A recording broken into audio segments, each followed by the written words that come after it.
All right. All right. What's going on? We don't have time. It's an emergency, ladies and gentlemen. We don't have time. We don't have time. This is not looking good. Listen,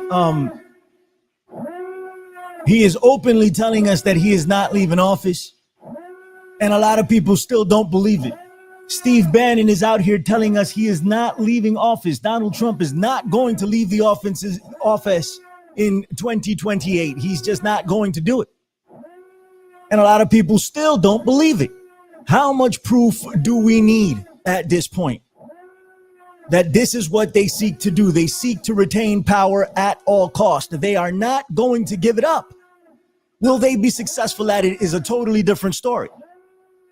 But they don't seek to relinquish power to anyone.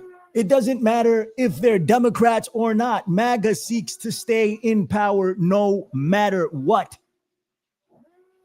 We will go over the clips of Steve Bannon again, for the 18th time, for the 20th time, for the 80th time. I don't know how long it's been, but he's been saying this for quite some time. They're selling Donald Trump 2028 merch. And they're like, oh, it's a troll. They're trolling people. Oh, this is what the president does. He likes to troll people. This is not the case. This is not what's going on here. They fully plan on staying in power forever. Sounds hyperbolic. Yeah, I know. But look at what they've been putting out. What other president has been able to do something like that? Not in my lifetime. Has been able to do something like that. And then people try to rationalize it. They go through the mental gymnastics of trying to rationalize what is going on in this country at this time. It's like they don't want to come to terms with the reality of what we're facing. And that is incredibly concerning. And Steve Bannon says as much. He says, it's time for you to come to terms with the reality that you are facing. Pretty much. I'm paraphrasing. We're going to play the clip, and then we're going to play him saying that we seek to stay in power at all costs in 2020. He said this in 2020. He said, Trump, even if he loses the election, we're going to say that we won the election, and we're going to move forward as such. We're going to play Roger Stone telling you that in 2020. Even if we lose the election, it doesn't matter. We seek to stay in power, and we're going to say that we won, even if we lost. Openly telling you, openly conspiring to stay in office to overthrow the American form of government, to radically change it. It's a real conspiracy theory. And the conspiracy theorists, for some reason, don't want to chase it. They don't want to go after a real conspiracy theory. They want to chase the nonsense all day long. When they see a real conspiracy in their face, they try to rationalize it. They try to, no, that's not the case. It's a little crazy. Steve Bannon, who is he? Who is Steve Bannon? Why should we take what he says seriously? It's incredible. I don't get it. My name is Billy Ray Valentine. This is the Guerrilla Underground. What is going on? We are broadcasting live on YouTube. At least we should be. I'm not sure. I don't even know if you can find the channel at this point. It is our first broadcast over there. And as soon as we gain more followers, we'll become more visible. I'm assuming that's what happens over there. We have about 30, I think, or 40 followers at this point. We need 100. We're looking for 100 followers. We're going to help me get to 100. Look up Guerrilla Underground. There are several Guerrilla Underground channels. A lot of them are old and inactive. Ours will be the most active given their activity, from what I can tell. But if you look at Guerrilla Underground, there is a green gorilla silhouette. There's a gorilla silhouette, a gorilla head surrounded by a green color around it. That's my channel. It's Guerrilla Underground. Go look it up. I'm going to drop the the link in the chat over here on X, and whomever wishes to subscribe, please go ahead and do so. Yeah, I would love it. We have guests coming on today. 2 guests. Jeremy Rashka show will be here, and John Klezak as well for the second and third hours, and we will discuss stuff. We don't go 3 hours every week, but this week we will. Due to my inactivity last week. Listen, we went over this on America Unplugged for a little bit. This is gonna be a deeper dive here for people that want to see it, that have the eyes to see and the ears to hear. We are in deep trouble, in serious trouble. You can talk all the crap you want about Barack Hussein Obama, about Joe Biden, about Kamala Harris, about George W. Bush, about Bill Clinton, about George Bush's dad, about Ronald Reagan. None of them were able to get away with or even attempting to do what Donald Trump is currently doing. So wherever you side on this, in this left-right paradigm, wherever you are, you need to realize that this is unprecedented. People say, well, no, this has happened before. You know, and they try to rationalize these things like, oh, well, this is nothing new. Of course it's freaking new. We've never, not in my lifetime, have we ever seen anything like this. And even if it wasn't new, right? Even if it isn't new, it doesn't justify what's going on now. So we can't use it as a tool to discredit or to downgrade the situation. It's what we're facing now. Regardless, there is a clear escalation of unlawfulness, a clear escalation of disregard for the Constitution of the United States, a clear escalation of disregard for the freedoms of the working people of the United States of America.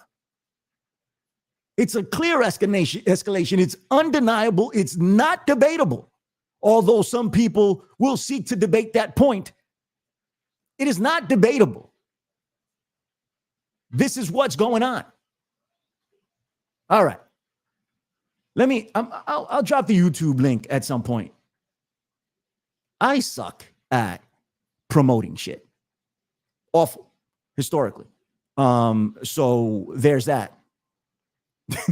So we'll figure out how to promote this shit somehow. And I'll drop the link in here in the chat at some point during the course of the show. Let's get right into it. We don't have a lot of time. At the top of the hour, Jeremy Rashka show, at the top of the second hour, will be our guest. And we're going to get right into it, to whatever he wants to discuss. So let's do some of this. Here is your friend and mine, Steve Bannon, architect of MAGA, one of the cornerstones of MAGA. If you don't know, you better find out. If you don't know, you're slacking. You're slacking at this point. I tweeted something out the other day. I said, if you're not angry, you don't get it. If you're not angry at what's going on right now, you severely don't get it. You do not understand in how much hot water we find ourselves in at this point. If you don't know who Steve Bannon is, you are behind. You need to do your remedial math, your remedial English. You are behind if you don't know who this man is and how pivotal he's been to MAGA. I think he is the reason that we're talking about Donald Trump today. Without Steve Bannon, this doesn't happen. Here he is being interviewed by The Economist. I was going to go through the whole thing. We can at some point, but right now we're going to hit what he said. Let's pay attention. There's more to this. Moment that if you didn't have populist nationalism stopped the managed decline of the country by the elites of the nation. Oh, gosh. I made this kit for women that want to try makeup but don't know where to start. Of course, we get the advertisement that comes in right there. Hold on for a second. Here we go. A term in order to see that job through.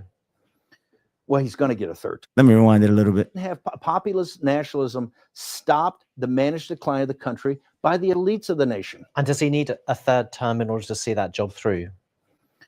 Well, he's going to get a third term. So Trump 28, Trump is going to be president in 28, and people just ought to get accommodated with that. Does that look like a man that is joking? Does that look like a man that is trolling people? Not to me. He looks dead serious. Let's look at his face. I'm sorry if I'm making you look at his face. I know it's a torture to a lot of people, but I mean, we have to face the reality of things.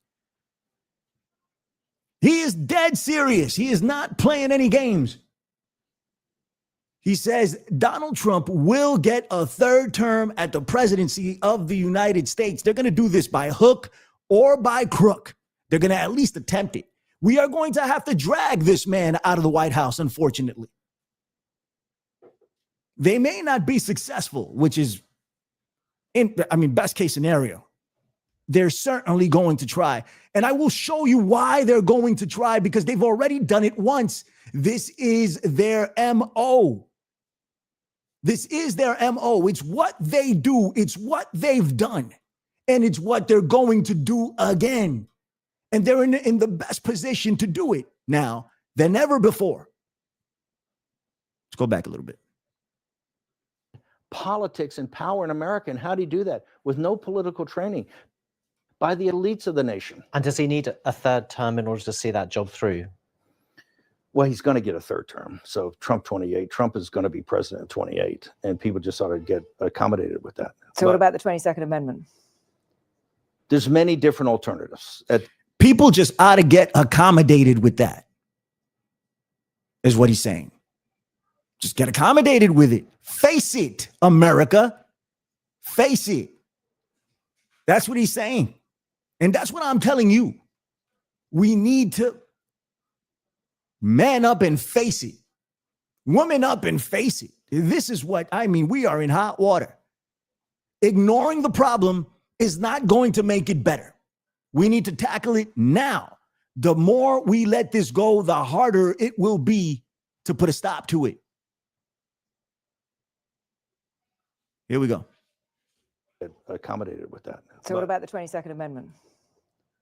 There's many different alternatives. At the appropriate time, we'll lay out what the plan is, but there's a plan, and President Trump will be the president in 28. We had longer odds in 16. He says there's many different alternatives. There are no alternatives. There are pseudo interpretations of the law.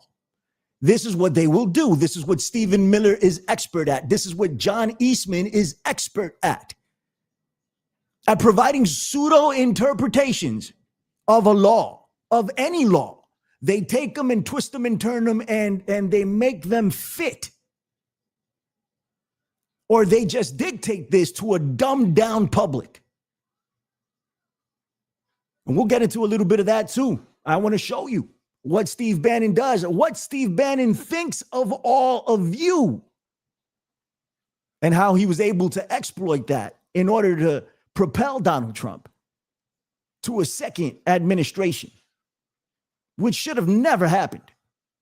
It should have never happened on a very basic level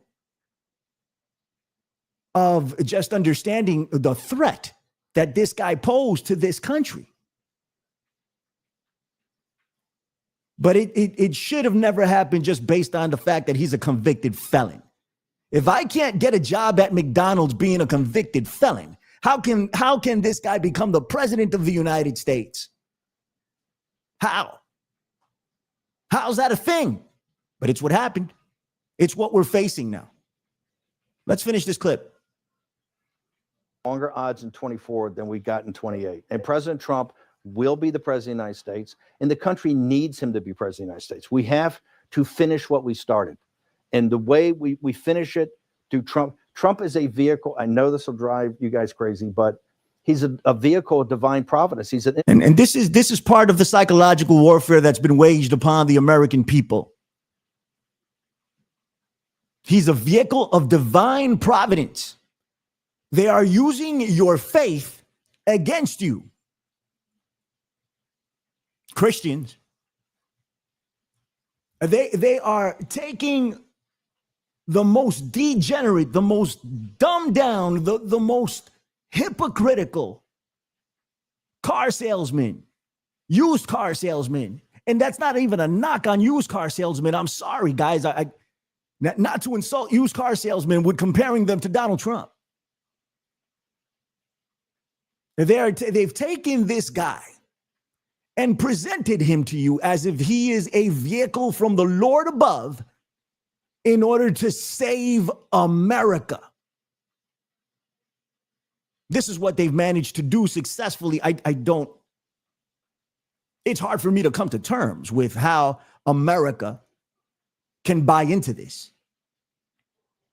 But it happened. Of course, not all Americans, but a good portion of Americans, even though a lot of people are separating themselves from this nonsense at this point. And bravo, thank you. Please come over. We have so much space here, and we need everyone that has broken away from MAGA. We need to unite.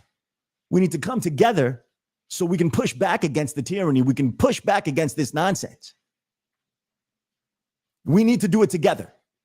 So please come over. Thank you. Thank you. We appreciate you. Ex-MAGAs. We want ex-MAGAs. I want to feature ex-MAGAs on this show. I want you to come on and give us your story and how you broke away from the cult. All right, let's finish this clip. They're using Christian nationalism. They're using Christians and turning them into Christian nationalists. And Donald Trump is your prophet. He is your Moses. He is your Jesus. Incredible. He's very imperfect. He's not churchy, not particularly religious, but he's an instrument of divine will. He's admitting it right here. Not that it matters to the MAGA cult. He is admitting that he's not very churchy. You remember when they asked him, we should have pulled up this clip, that when they asked him what his favorite Bible verse is. And he was like, oh man, he's like, I'd rather not say, it's very personal. I'd rather not say, it's so personal to me. I'd rather not say. It's because he doesn't fucking know. He has no clue. He doesn't have a favorite Bible verse. He's never read the book in his life. But hey, he's supposed to be the next coming of Christ to some people. Tell this of how he's pulled this off. We need him for at least one more term, right? And he'll get that in 28. You're not driving me crazy. I'm trying to understand the coherence of the things you've just told me in the last few minutes. On the one hand, you've said the Constitution is fit for purpose. Secondly, you've said that President Trump needs another term, even though the 22nd Amendment makes pretty clear that he cannot have another. And bravo to this presenter, to this person, this host. I don't know who she is, but she is posing the right questions here, and this is what we need to do. I am not a journalist, and I'm a commentator. I'm sitting here in my kitchen doing this show. But I would like to think if I ever got Steve Bannon, I would press him to this degree, maybe harder. But she's doing it. You know, it's her job. But that doesn't mean these people do their jobs. They typically lob off very, very soft softballs to these people so they can hit them out of the park. No real pushback. But she did some work here, and I've been seeing that more and more with liberal presenters and even some conservative presenters have been really pressing some of these people. So that's dope. Does it make that clear? Because he's in his second term already. At some point in time, we will make sure we go through Zanny and define all those terms. Okay? But even if you find a way to undermine, we will define all those terms. They are going to redefine these terms. And since the American public isn't schooled enough, and we can talk about why that is, and that includes me, since we are not schooled enough in what the Constitution says and what this document actually means, word by word, they are able to get away with this. It's the deliberate dumbing down of America. It's happened for a long time. Steve Bannon is fully aware of it. And that's why they are manipulating. That's why they are looking for ways around the law manipulating verbiage along with Stephen Miller, who is a very disgusting human being, and he knows exactly what he's doing. He knows exactly what he's doing, and they're taking advantage of their own base. They're taking advantage of the American people. And I venture to say that they're taking advantage of Donald Trump himself. It's elder abuse what they're doing to that guy. You will be undermining the spirit of that amendment, even if you find some way around it. And to those Can the people American people, if the American people, with the mechanisms we have, put Trump back in office, are the American people tearing up the Constitution? Would that be tearing up? Well, would the American people be going against the spirit of the Constitution, ma'am? I think. And you see what he's trying to do. He says the American people want this. The American people do not want this. But let's say that the American people, for some reason, did want this. Let's say that that is the case. Right? We would have to go through a process in order to make that happen. There are laws that need to be followed and procedures that need to be followed in order to amend the Constitution. You think these people are going to go through that? They haven't to this day. It's been 9 months of them deliberately taking a chainsaw to the Constitution. And all these people that would uphold, would talk about, oh, the Constitution and our rights and state rights and all of this shit, all of them that somehow subscribe to MAGA now have completely disregarded all of that. State rights only when it's convenient. The Constitution only when it's convenient. That's it. When it's not convenient, they just overlook it. And then they try to use this psychology of, well, the American people want this. If the American people want this, is it unconstitutional? It's a very sly snake, a very smart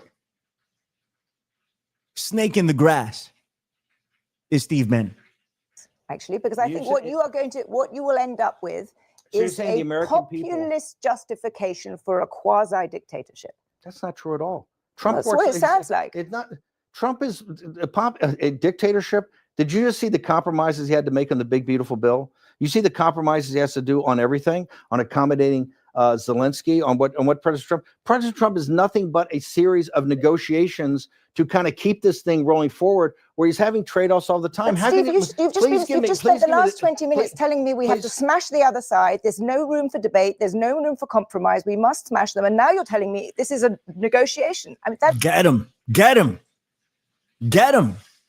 You know, and we didn't play the previous 20 minutes, of course, but maybe we should in an episode moving forward. We're also going to do the Alex Jones Police State Watch Along series.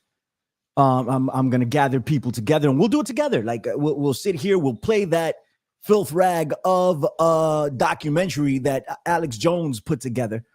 Either one, there's 4 parts of it, so we'll play it and we'll talk about it, because we'll be able to depict his hypocrisy and how he's been instrumental in getting us to this point. That piece of crap, Alex Jones. In the last 20 minutes, he was talking a bunch of nonsense, and this presenter didn't forget it. And she brought it out and told him, hey, but you said X, Y, and Z. And that's what we need. That's what we need here. Let me play a little more of this before we move on to Steve Bannon in 2020. And that's interesting footage, to say the least. No. I guess that's why it seems to me some kind of tension First off, the only way President Trump wins in 2028 and continues to stay in office is by the will of the American people. Okay? And the will of the American people is what the Constitution embodies. And so I think we're going to be in good hands there. We need to finish what we started. And President Trump is the instrument, a providential instrument to finish this job. A few minutes ago, you talked about. I remember reading some quotes from or some interviews by when Steve Bannon was interviewed some time ago. And he talked about using Donald Trump as an instrument. He is a chaos agent. Steve Bannon is aware of the occult and Madame Blavatsky and all of that. He was into all of that. And he talked about order out of chaos. And Trump is the chaos instrument, the chaos agent. And Bannon said that he was going to use the hammer that is Donald Trump, that wild horse that is Donald Trump, and tame it to a degree, or just maneuver it to do what it is that they've wanted to do. And ladies and gentlemen, we are here now. Project 2025 is more than 50%, or at least 50% completed at this point. There's a Project 2025 tracker. We should refer to that every week at some point and see where they're at. But they've made incredible gains in 8 months and 9 months. They're not playing any games. This is a document that, by all accounts, even on the right, they were lying about it and saying that it was too extreme. This is what Donald Trump said. It's too extreme. He's like, I don't know anything about it. It's too extreme. I would, I wish them luck, but I don't know anything about it. Then he wins the election and he goes, oh, by the way, and since he won the election, 2024, that one wasn't rigged. He won that one, so it wasn't rigged. But 2020, he lost and it was rigged. He did nothing to fix anything after 2020, before 2020. He did nothing to fix anything. But he says that election was rigged. But, the Democrats were in power from 20 to 2024. He still won the election. And of course, no rigging at that point. It's not that one was good. It was too big to rig, which is a bunch of bullshit because it was one of the closest elections in the history of this country. But that's what he says. It was too big to rig. They couldn't rig it because I won by so much. I won by the biggest margins. I won. So it was too big to rig. But 2020, since he lost, and we're gonna get into that too. They seek to stay in power. They do not want to let it go. They don't want to let it go, people. Let's see. Hold on. We got 73 people watching right now. 67 on my X and 6 people over at the YouTube channel. I don't know who you are, but God bless you. Thank you for watching over there. We're going to build it together. Help me get to 100 subs. And I want to see 10 people watching there next week. I will take it. As we build this channel. Hopefully we get to do that.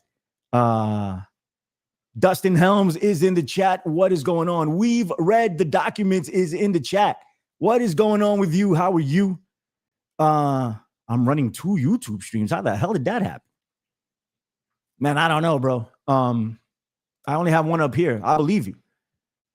Technology isn't my friend. We'll figure it out. Karen Carpenter, greetings and blessings to you. How are you? Love to see you. Ashley, what's going on, Ash? How are you? Thank you for being here. Let's see who else we got. Those are the repeat offenders over in the chat. Rocky USA, what's up? I do need a personal assistant. I absolutely do, Rocky. I ain't got the money to pay nobody though. I can't pay anyone. And I'm pretty tough to deal with. I'm all over the place, so if I get a personal assistant, it's a tough job. Hold on. Yeah. Hold on for a second. Let me see what else is up here before we continue. Twisted Communicate. What's up, Twisted, my guy? How are you? Thank you for watching as per normal. And everybody on X, what is up? I'm not broadcasting over on Tony's X anymore, and currently I'm not broadcasting on Ground Zero Plus. I don't know if I'll be doing that anymore. But it is what it is. I'm glad to be here, and I'm glad that you are here with me, 77 strong right now as the hour progresses. Thank you. We're at seven people on my double streams on YouTube. What's up? All right. So a little bit more Bannon, guys. We got to do it. We have to. We have to show you more Steve Bannon. I am sorry. I apologize. I apologize ahead of time. Hold on for a second. Let me see. I'm trying to find the other clip, and I think this is it. Hold on. Yeah. This is it. Listen to Steve Bannon in 2020. This is an audio clip that was leaked, and we've played it before, but it bears repeating. People forget. People don't know.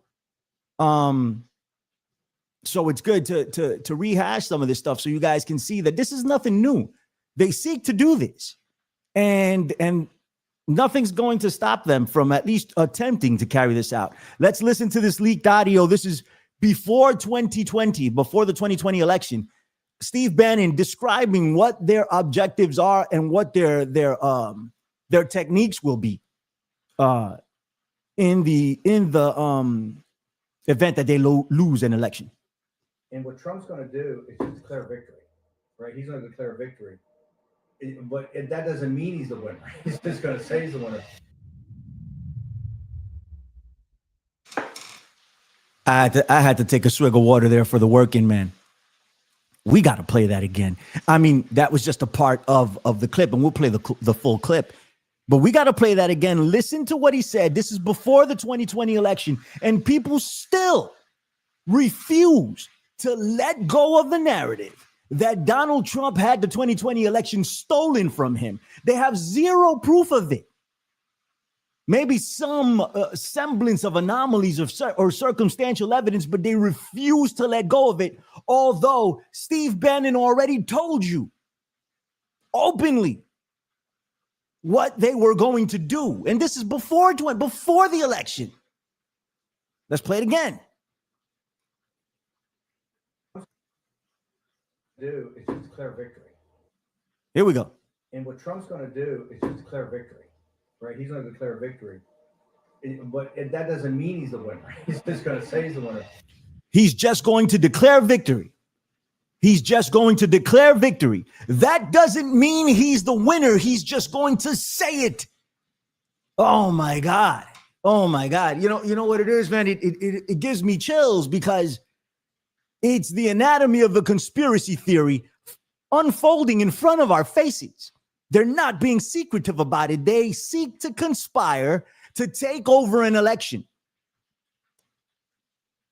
to undermine the results of an election. And what's most amazing about it is the conspiracy theory community, the alt media, went along with it when they were the ones that were screaming about this for years and years and years before.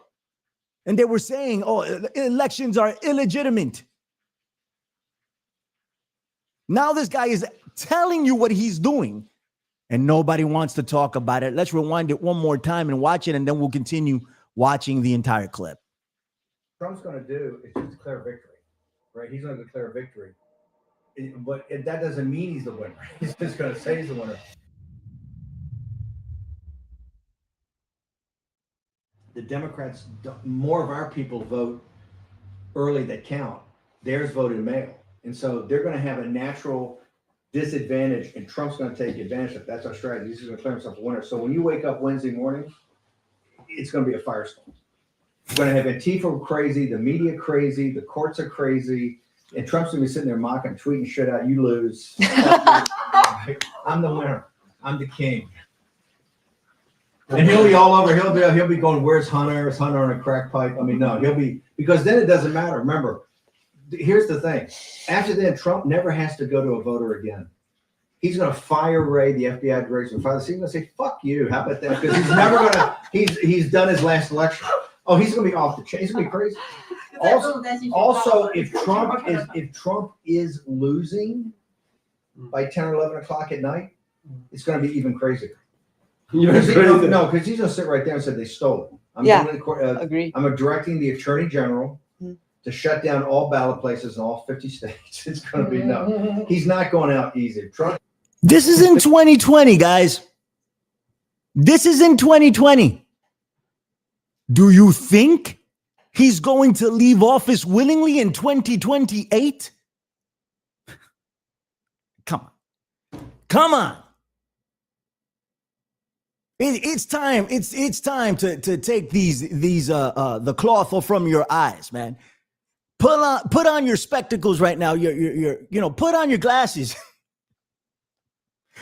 You got to see what's going on here. How many times and how many ways is it going to tell you? There's a lot of things in this clip that we need to analyze, and I'm going to go back and we're going to play them piece by piece. Maybe not so much. How much time we got? Damn, 20 minutes. And I do want to get to a couple of other things, and I'll bring this up when Jeremy comes on and we can talk about it.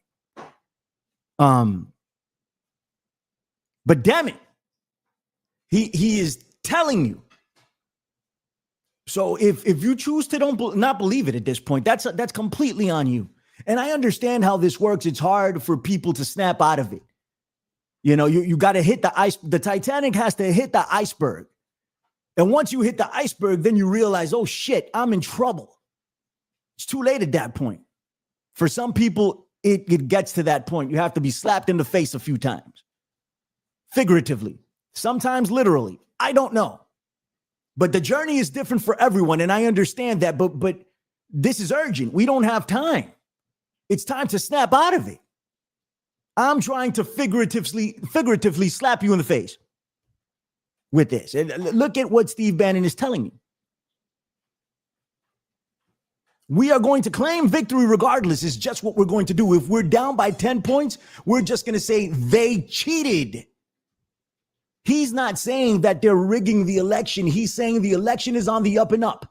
We are down by 10. We are going to take the position, by we meaning Steve Bannon, Donald Trump, Roger Stone, Alex Jones, Ali Alexander, Owen Schroyer, any of these fools that seek to lie to the American people. They're going to take the position that Donald Trump has won the election, led by Donald Trump. He will never admit defeat. Ever, ever, ever. It's always rigged when he loses. Always. You think he's going to leave in 2028? Come on. All right, hold on. Let's play some more of this. Give me a second, guys. All right, here we go. There goes Golem, a.k.a. Steve Bannon. He really looks like Golem. I mean, he looks like something,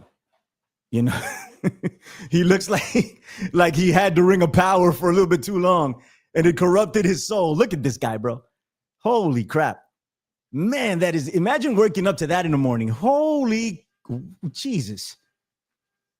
If there's ever a case for demonic possession, of course, with the exception of Caroline Levitt, that's number one demonic possession right there. I mean, if you want to prove to me that demonic possession is a thing, Caroline Levitt would be exhibit A.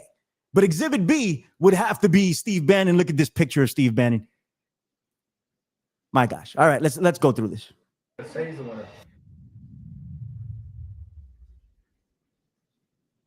The Democrats, more of our people vote early that count.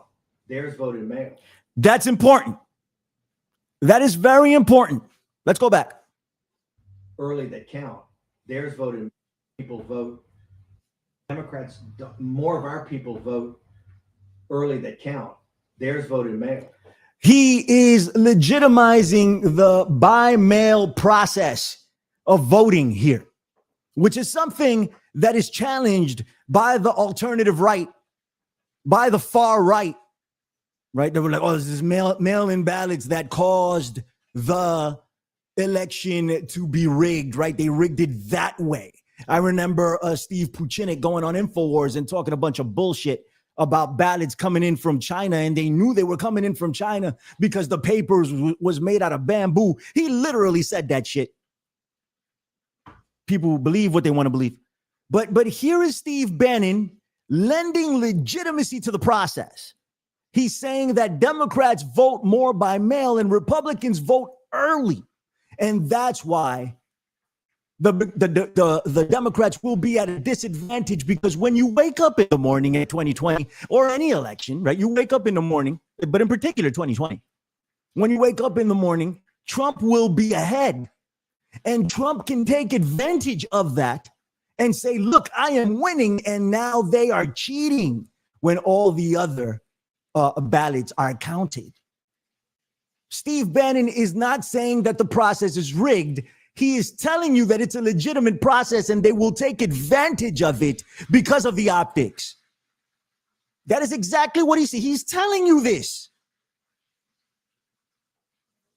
Golem is telling you this. Oh, my precious. Look at him. Look at Golem. He's looking into your soul. He's saying you are a low information voter and he's going to take advantage of you. My gosh. So they're going to have a natural disadvantage and Trump's going to take advantage of it. That's our strategy. He's going to turn himself a winner. So when you wake up Wednesday morning, it's going to be a firestorm. Listen, he just said it. It's not me saying it. He just said it. I don't know. I'm passionate about this because the evidence is clear as day. The evidence is clear as day. And yet people refuse to look at the evidence objectively. And that's why I'm so fascinated by the psychological warfare that it's gone on. I'm so fascinated by social media and what it's been able to do to the minds of Americans. Stepping back and just looking at it, I'm like, my gosh. People refuse to acknowledge reality if it doesn't fit their world narrative. Antifa are crazy, the media crazy, the courts are crazy, and Trump's gonna be sitting there mocking, tweeting shit out. You lose. I'm the winner. I'm the king. Sound familiar? I'm the winner. I'm the king. This orange monster is currently making monuments to himself in Washington, D.C. The Arc de Trump that he's going to make in front of Arlington Cemetery. And of course, the new ballroom. He's destroyed the East Wing of the White House. That looks great. That looks amazing. Everybody voted for that, right? Everybody voted for that. Destroyed the East Wing of the White House. And they're creating the Trump ballroom. He said he was going to name it after himself, but now there are people online that are saying they need to name it after Charlie Kirk.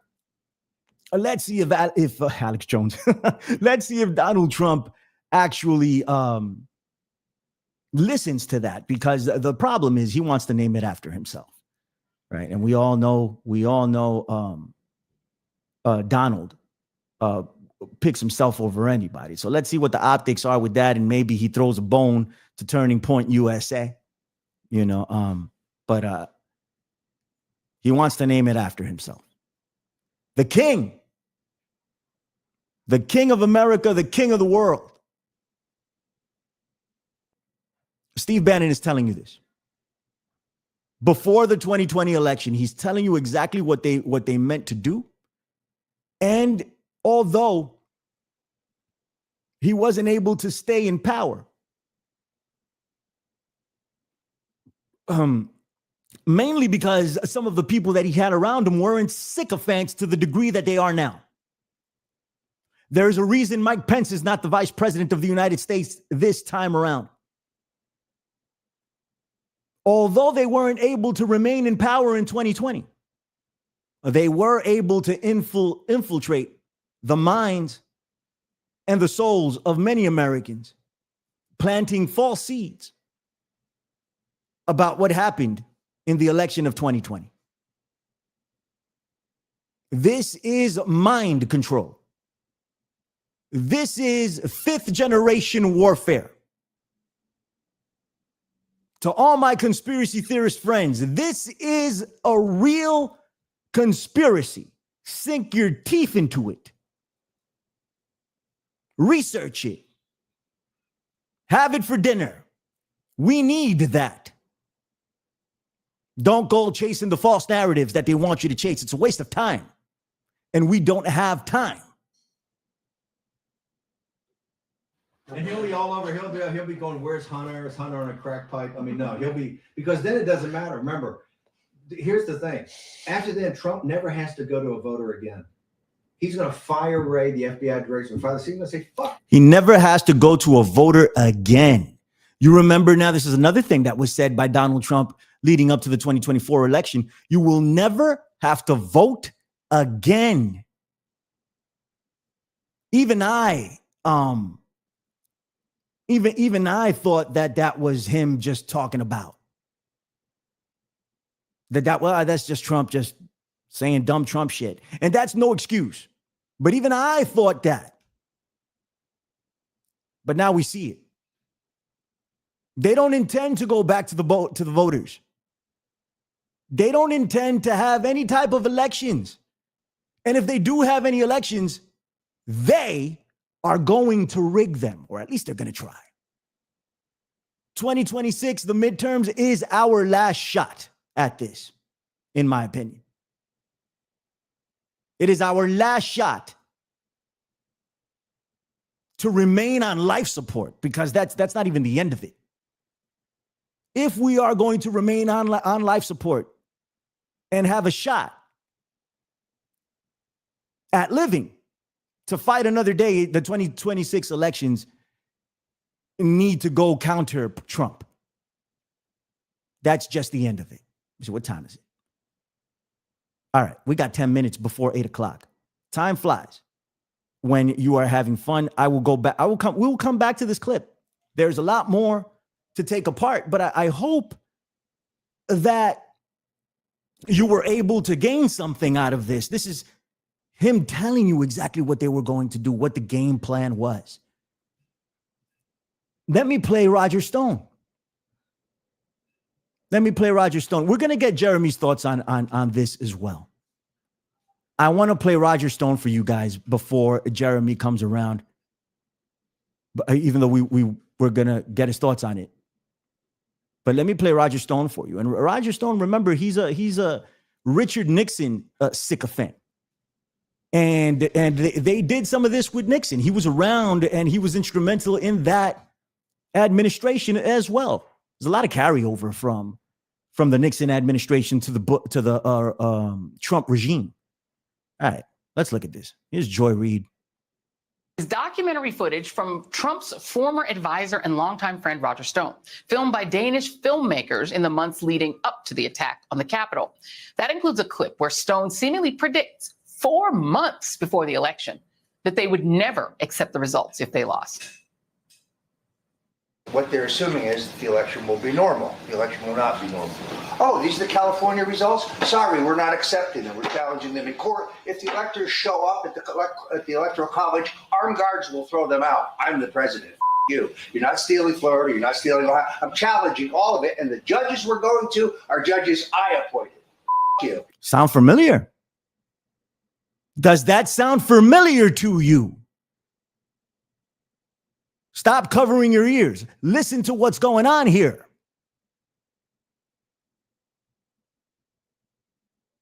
Hold on. We're going to play it again. What they're assuming is that the election will be normal. The election will not be normal. What they're assuming is the election will be normal. The election will not be normal. And it was not, and it is not, and they will not be normal. Because somehow we let this piece of shit back into the White House. And then I hear, oh, Billy, all you want to do is talk about Trump. What the fuck else would you like me to talk about? My gosh. He's telling you, this is not normal. People want to say, oh, this happened before. No, this is not normal. What is going on here is not normal. But they seek to normalize it. Even the mainstream media is doing an awful job at accurately describing what is going on in this country at this time. This is for 2020, guys. Roger Stone saying we're going to challenge here are the results for California. Well, Donald Trump didn't win California. Well, we're going to challenge that. And they're going to say, well, you're not going to steal it from us. But actually, you legitimately lost. Nope. We don't accept those results. We don't accept them. That's what we have to look forward to in 2028. And maybe in 2026. God, I hope not. But 2028, you could bank it. They're not going to accept the results of the election if he loses. They're just not going to accept it. And remember, his approval rating right now is at a 37. It's one of the lowest, if not the lowest, approval rating in recent presidential polling. He is not liked.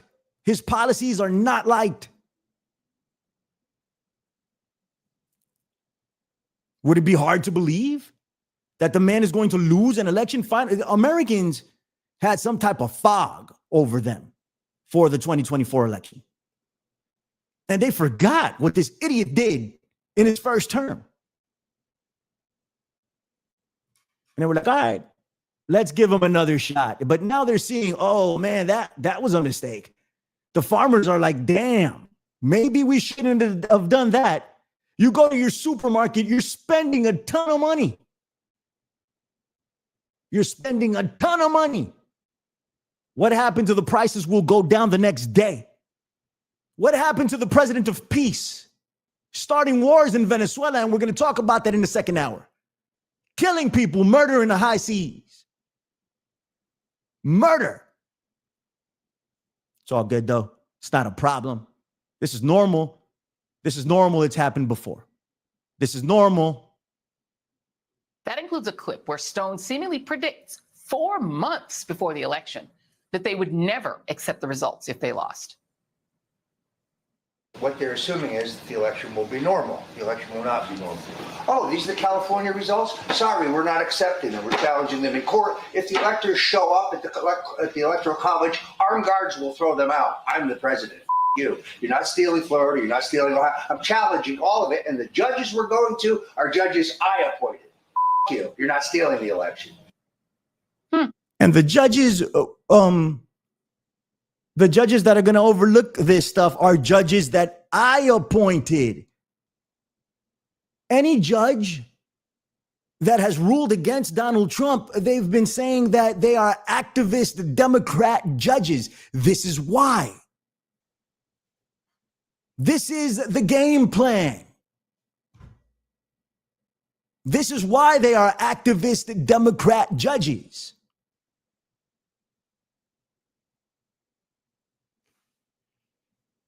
Man. But yet we're here. Regardless of all the information, regardless of these people openly telling you that they conspire to take over, we are here. There is, if you still support Donald Trump at this time, you are a fascist. If you still support Donald Trump at this time, you are anti-American.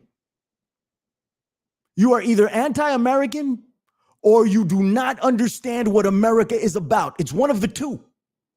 You can go ahead and choose.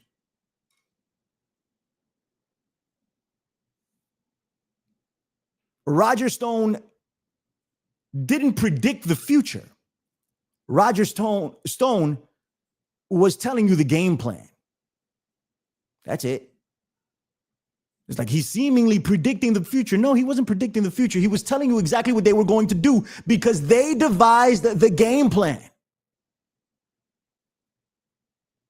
Ivan Ranklin, go look up that name. He was the guy responsible for coming up with the pseudo theory. I mean, the pseudo law, right? Or exploiting a law or making up shit. I mean, you pick that Mike Pence was able to overturn the election. That was Ivan Ranklin that came up with that. He said, this is what we're going to do. And that way you send Mike Pence on January 6th and he says he's not ratifying the election. And that's it. That's the end of it. Of course, that's not the way things work, but that's what that was part of the game plan. And you will see more of that. And Steve Bannon told you, and Roger Stone told you. Alex Jones is more of a outright liar. He just lies for clicks. So he will flip it, but he's not going to openly tell you the process. These guys are openly telling you the process. They're openly telling you what they choose to do, what they're going to do, how they're going to go about things. And then they went after low information voters to do it. And this is something that Steve Bannon says often. The low information voter, the low information voter, the low information voter. These are the guys we went after. In 2022, Steve Bannon was in a war, with Joe Rogan, interestingly enough. He was in a war with Joe Rogan. And he was saying that, because Rogan was playing that game and he refused to have Donald Trump on the show. He was like, I don't know if I want to have him on my show. Steve Bannon was pissed, and Steve Bannon was like, we don't need your show. And the people on your show are low information voters, insulting the millions and millions of people that listened to that show in 2022. But once they got the opportunity to go on that show, that very show that they were insulting 2 years prior, once they got the opportunity to go on, they took it. Why? Because they think you're stupid as fuck. And this is what they said. Don't believe me, huh? You don't believe me. Well, luckily I brought receipts. Jeremy's backstage. I see him. I'm about to bring him in. Actually, let me bring in Jeremy right now so he can commentate on a little bit of this. Mr. Jeremy Roshka Show. Always a pleasure. Hold on. Let me take this off and then I'll put it back on. How are you, buddy? Doing well. Good to see you this Sunday evening, Billy. Thanks for having me. Man, thank you for coming on. I really appreciate you. You know how I love what you do, your work and everything else, man. We're streaming on YouTube for the first time. We have nobody watching over there, but I don't even know how to. I was watching over there. Well, I guess not nobody. We have what is it? What do we got here live right now? We got 129 live. We're over on X. People are watching there, and 4 people on the Gorilla Underground YouTube channel. We have about 40 subscribers. Help us get to 100. We're building. We're building here. So many things I want to talk to you about. I was in the middle of discussing Steve Bannon saying that Donald Trump will run in 2028 and win, and that he will have a third term. I was showing Steve Bannon before the 2020 election giving. Well, you were watching, so you know what I did. And Roger Stone, talking about the techniques that they will use to impose their will on the American people and pretty much present an alternate reality to people about what was actually going on. Regardless of what actually did go on, this was the strategy that they were going to take. I'm going to play a clip real quick, and then we'll get into ICE, and we'll get into the Israel situation. The Prince of Peace, Donald J. Trump, who has solved at least 10 wars, at least 10. He probably did more than that, Jeremy, but there's at least 10 that he deserves this Nobel Peace Prize, and I'm not even kidding. He'll probably get it next year. Yeah. That doesn't mean much to me or to anyone that's been paying attention to who's getting this stuff. But anyway, let me play this clip real quick, Jeremy, and we'll go from there of Steve Bannon talking about people on Joe Rogan's show. Let me see. Come on. Let me see. What's going on here?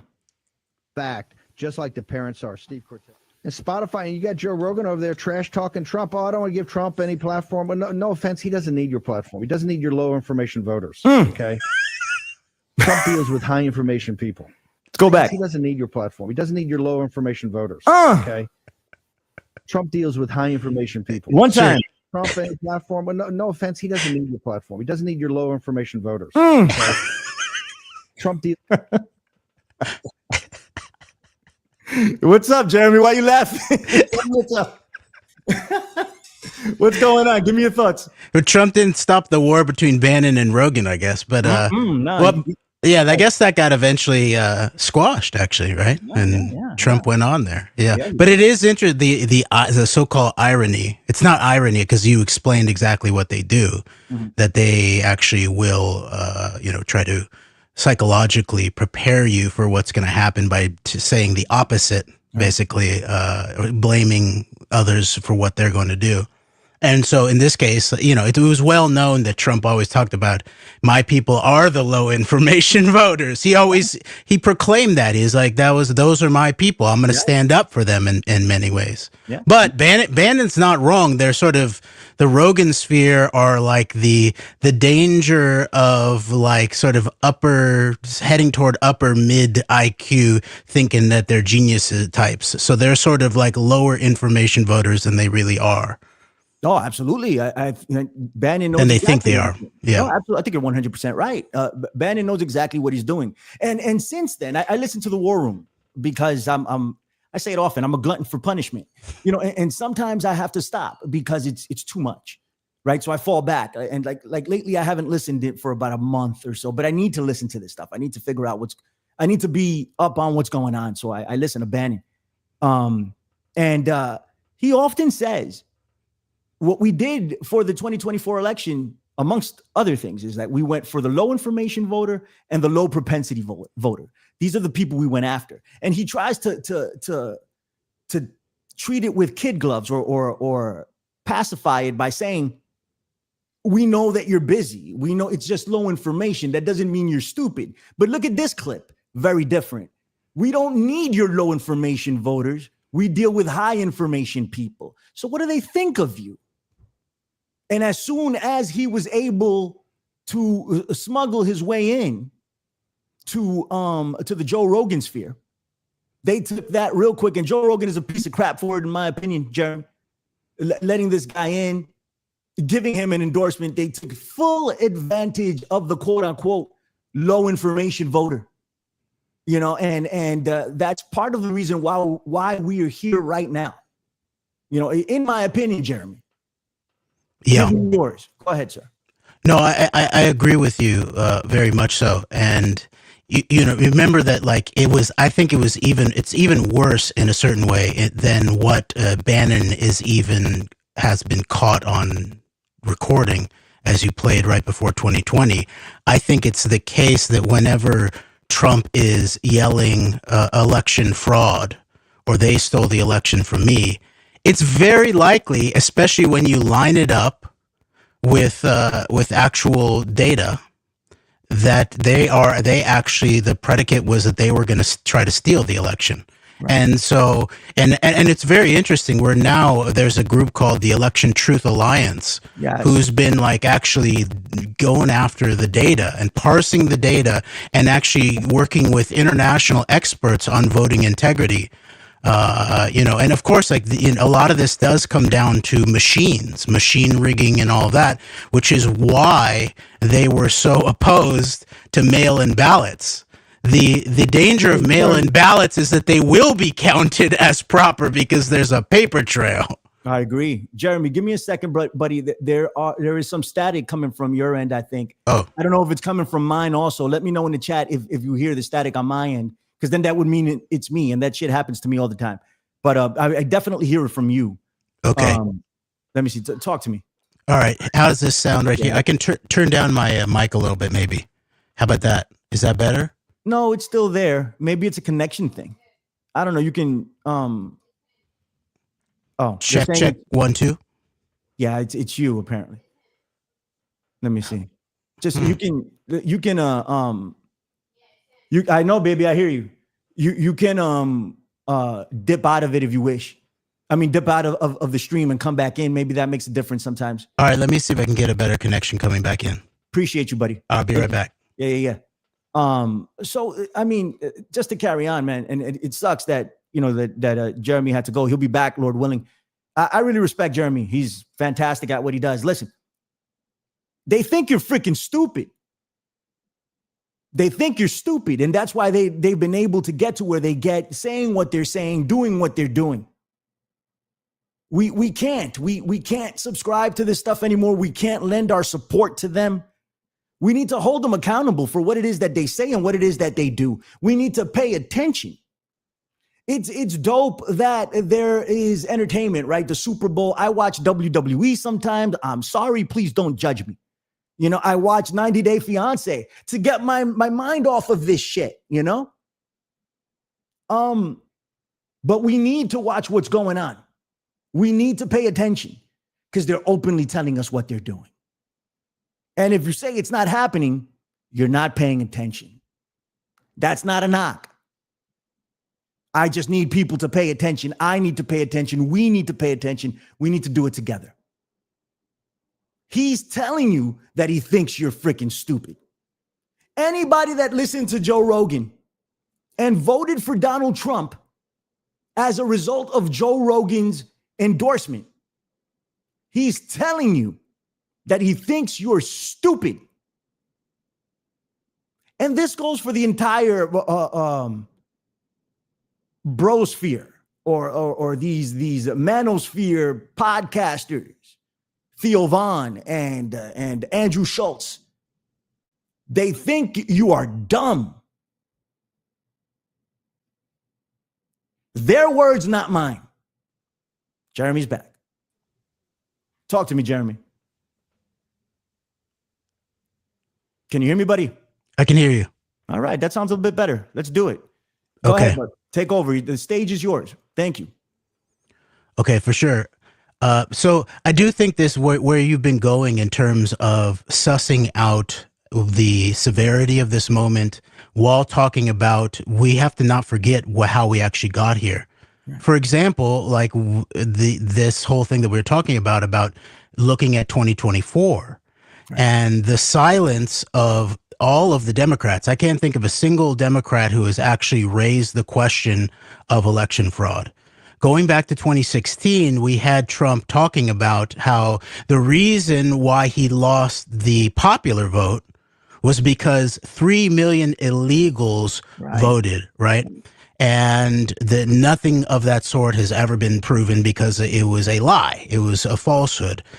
Chris Kobach was tasked to go run the so-called election integrity panel. Kobach here in Kansas actually tried to look for mass voter fraud and found just a sprinkling of it. And in fact, on the radio the other day on the way to the farm to pick up milk, I actually heard that there had been an older voter, woman who had just been got 6 months in jail for doing voter fraud. I can't remember if it was Kansas or Missouri, because she actually used her dead relatives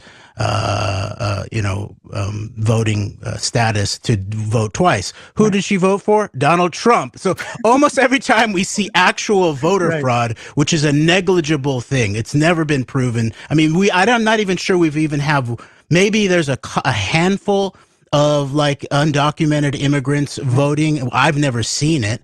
And so, almost every single time it actually comes out, it seems to actually be these guys who have shown their willingness to cheat. And so I think it's not implausible. Actually, I think it's very likely that they actually cheated in 3 elections, presidential elections in a row. They tried to do it in 2020, but it very likely was the mail-in ballots that were their problem. Right. And if you go look at Election Integrity Alliance right now, a lot of their analysis is coming down a lot to Pennsylvania, which is where a lot of the questions of paper ballots and mail-in voting, that was part of the issue back in 2020. So I think that we should actually continue to press this issue. Obviously, we're not, quote unquote, MAGA. We're not going to storm the Capitol based on falsehoods fed to us by our cult leader. We don't have a cult leader. You know, we want to work on truth, the best principles of the potential American system, a constitutional republic, a democratically invested public that is educated to the facts and all of that. But I do think that we should press this issue. So it's the same thing with Epstein, you know, and, you know, some of us, you know, we've been talking about this, Billy, you know, you and I in our circles for the entire decade of the Trump phenomenon, that Trump brought in Epstein as an attack vector. He was the first one in during the 2016 elections, and he, attacked Clinton and said it was going to be a big problem because of the Lolita Express and the island. Yeah. And we all saw, he's pointing away from the Les Wexner brownstone that was then given to Epstein in Manhattan, where Trump and Epstein had been credibly accused of raping underage, girl in 1994. So in a similar kind of fashion, that indicated to me that this was an Achilles heel of Donald Trump, which is now just in the last months, I think, shown. Almost everybody now knows where is the Epstein list. It's beginning to come down to people wanting to look for Occam's razor for why Trump is so finicky around it. And more information comes out. And yeah, it's because Trump is totally implicated in it. So this question of elections, Steve Bannon trying to press for some kind of transcending the constitutional question of a third term for Donald Trump, I would say might suggest that this is another one of their Achilles heels that we need to pursue, which is election fraud, very likely done right out of their circles. You know, man, and that's, wow, that's a hell of a topic. I was discussing this with my friend Twisted. What's up, Twisted? And I've discussed this with a mutual friend, John Brissom, about the possibility of the election being rigged here in 2024 on behalf of Donald Trump. And the reason it's not being pressed as much as maybe it should be is because Democrats, people that side on the left, are gun shy about it. Because it's the far right and the MAGA psychological warfare operators that reside in social media. They've been very effective at putting forth their message and planting the seeds in the minds of people. And it's created a buffer almost of sorts, saying that Democrats shouldn't go after these claims because it will make them like MAGA. They will be de facto doing what MAGA did.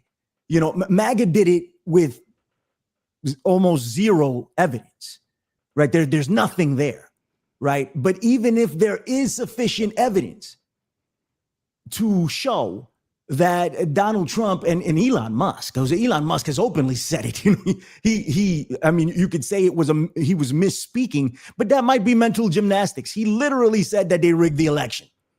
We can get the clip and play it at some point.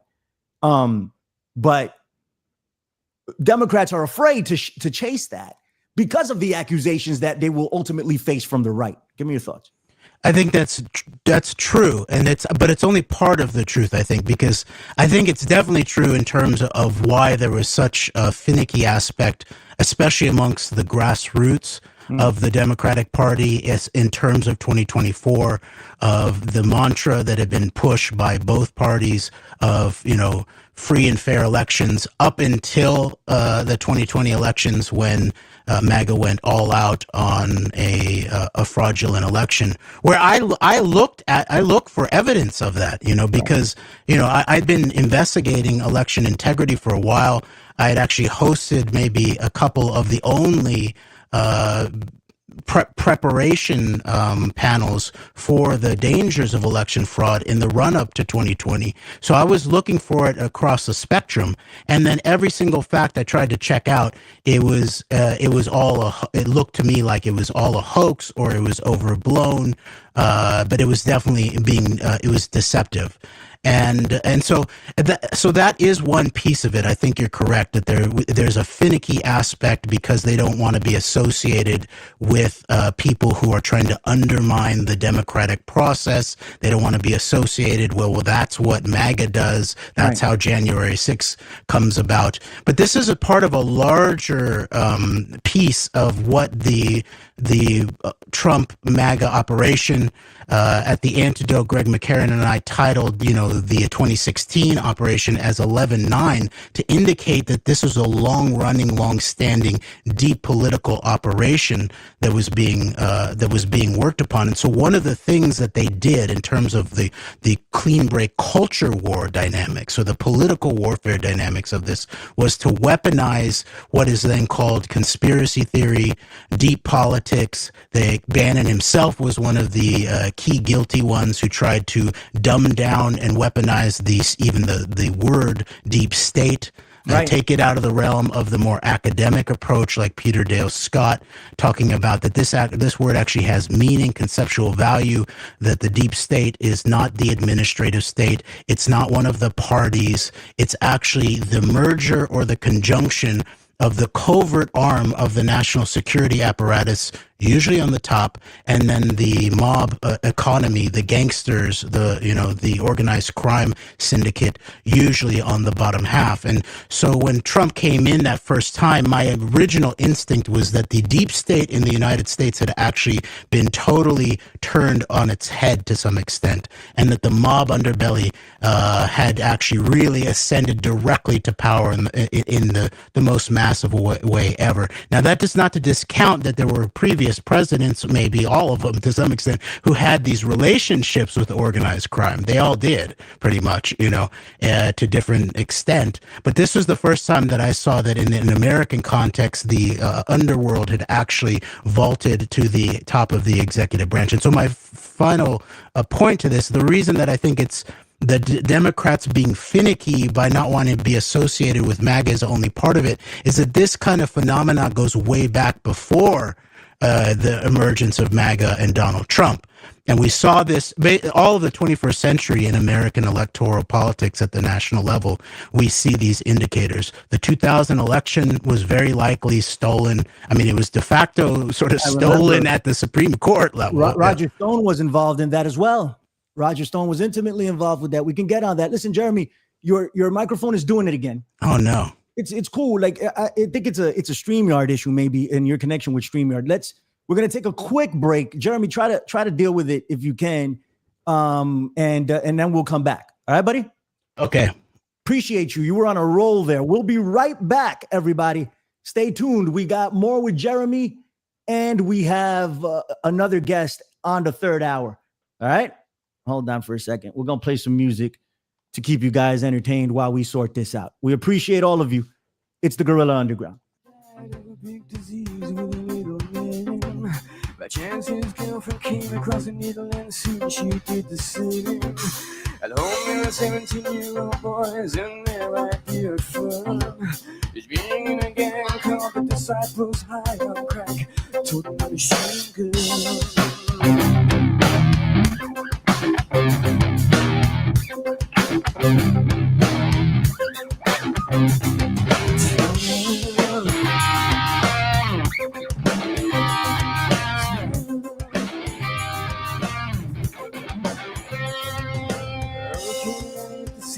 Church killed everyone inside. You turn on the telly and every other story is telling you somebody died. Sister could have been it cause she can't afford to feed. I was sending people to the moon. In September, my cousin tried beaver for the very first time, and now he's doing horse.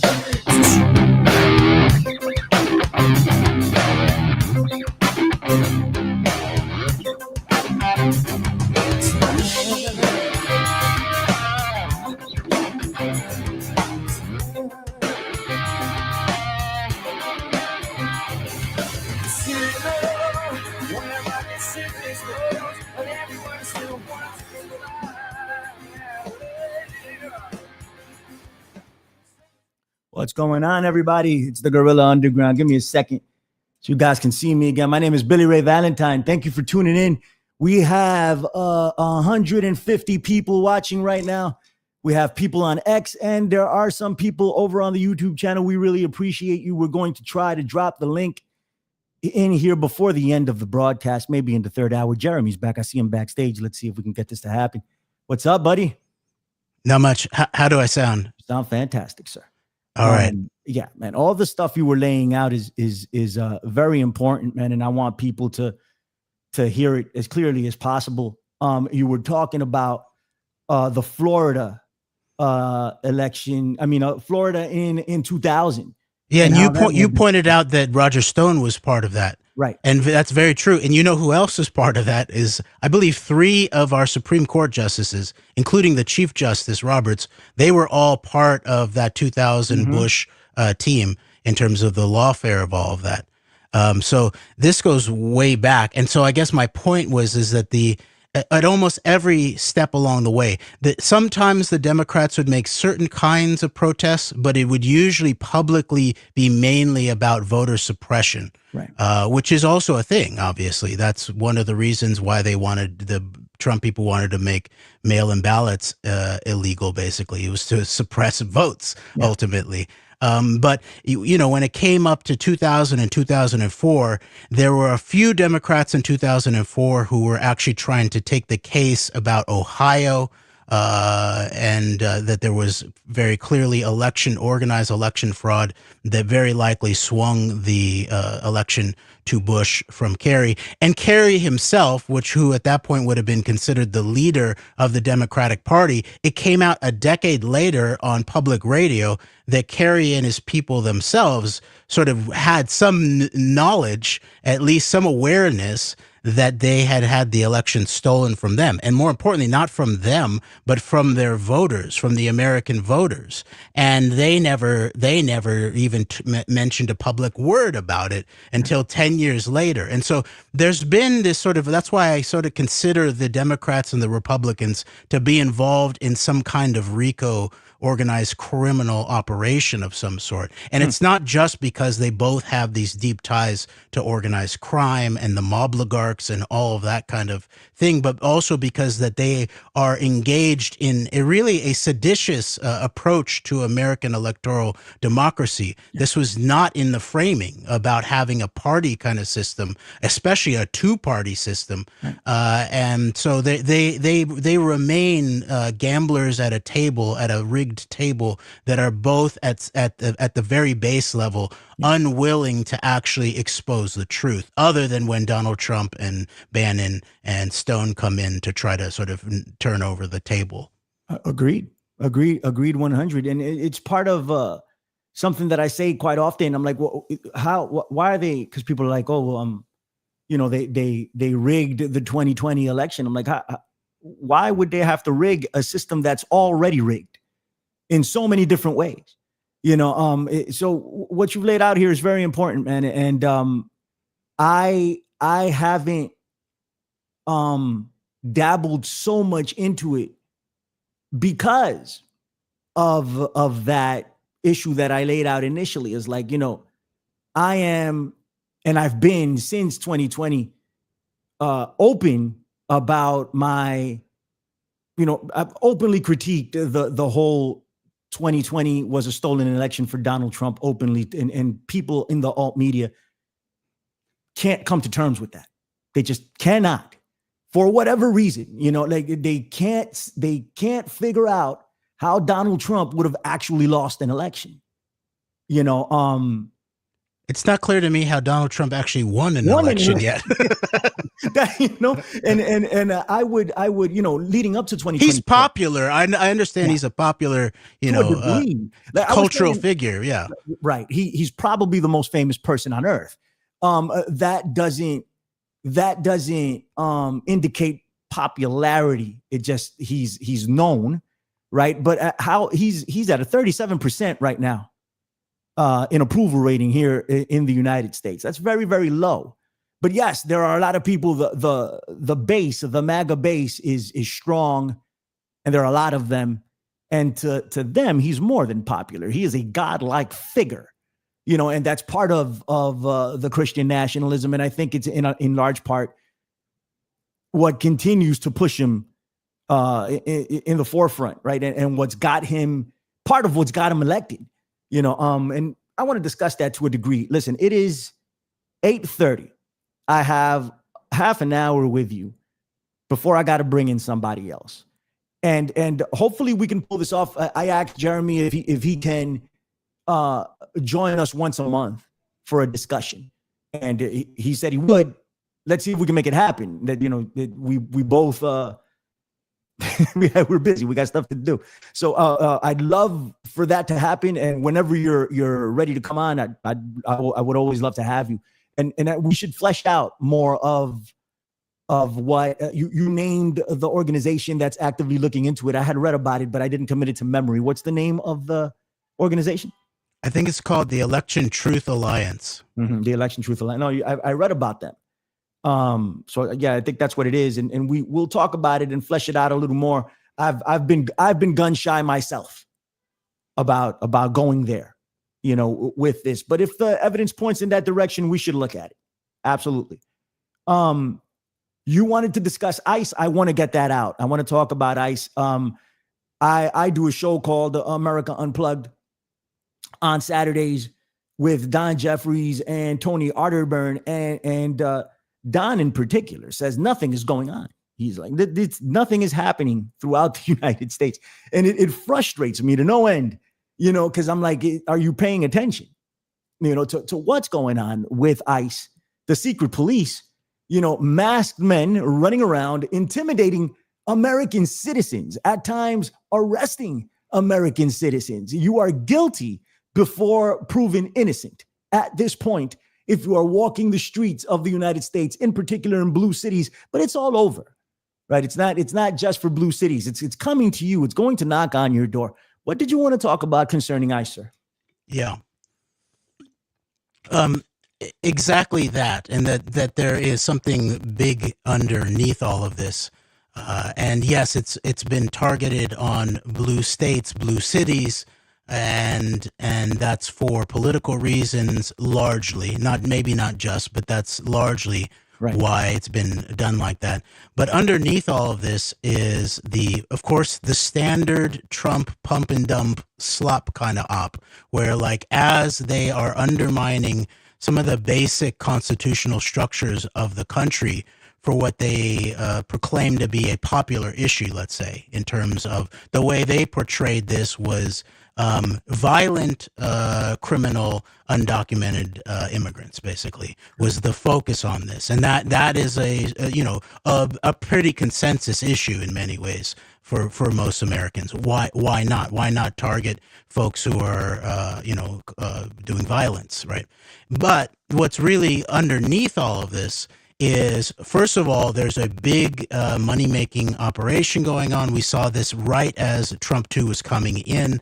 There were a lot of people trying to get up to the trough to actually get some of these contracts to set up the camps, the detention centers, and all of that. But underneath all of this, we have to go back to remember what ICE actually is, right? This is a reformation, I would say, a seditious transcending, really, of our prior American system that had problems, obviously. But after 9/11, then we get this entirely new Department of Homeland Security, right? And that's what ICE sits under right now. And it's sort of wild to me watching even some of the sort of more like alt-right emergent Trump critics, like people like Nick Fuentes or people like that, who, waited to the last moment to pull their electoral support from Donald Trump in 2024. Even after Donald Trump said he doesn't need you to vote. You remember he also, in addition to saying you'll never have to vote again, the first part of that was saying, I don't really need your vote this time. And was that also sort of guilty conscience bubbling up in terms of the whole Musk-Trump Bannon operation? Very likely, I think. But what we saw after September 11th was this total attempt to, I think, seditiously undermine the country by installing this DHS system. Because remember what came along with that. Tons of Israeli technology, a lot of Israeli oversight into this emergent new department, but also the emergence of what we now know as the fusion centers all around the country. And the way that they talked about it at the time was an idea of they called it a harmonization of the system. And this was all based upon the predicate, I think, of the falsehood of that 9/11 came because of intelligence sort of non-sharing amongst different entities at different scales. Now, they made it mainly about the CIA and FBI. Part of that was true at the level of the Patsy hijacker part of the operation. But at the higher level, this was all a fraud.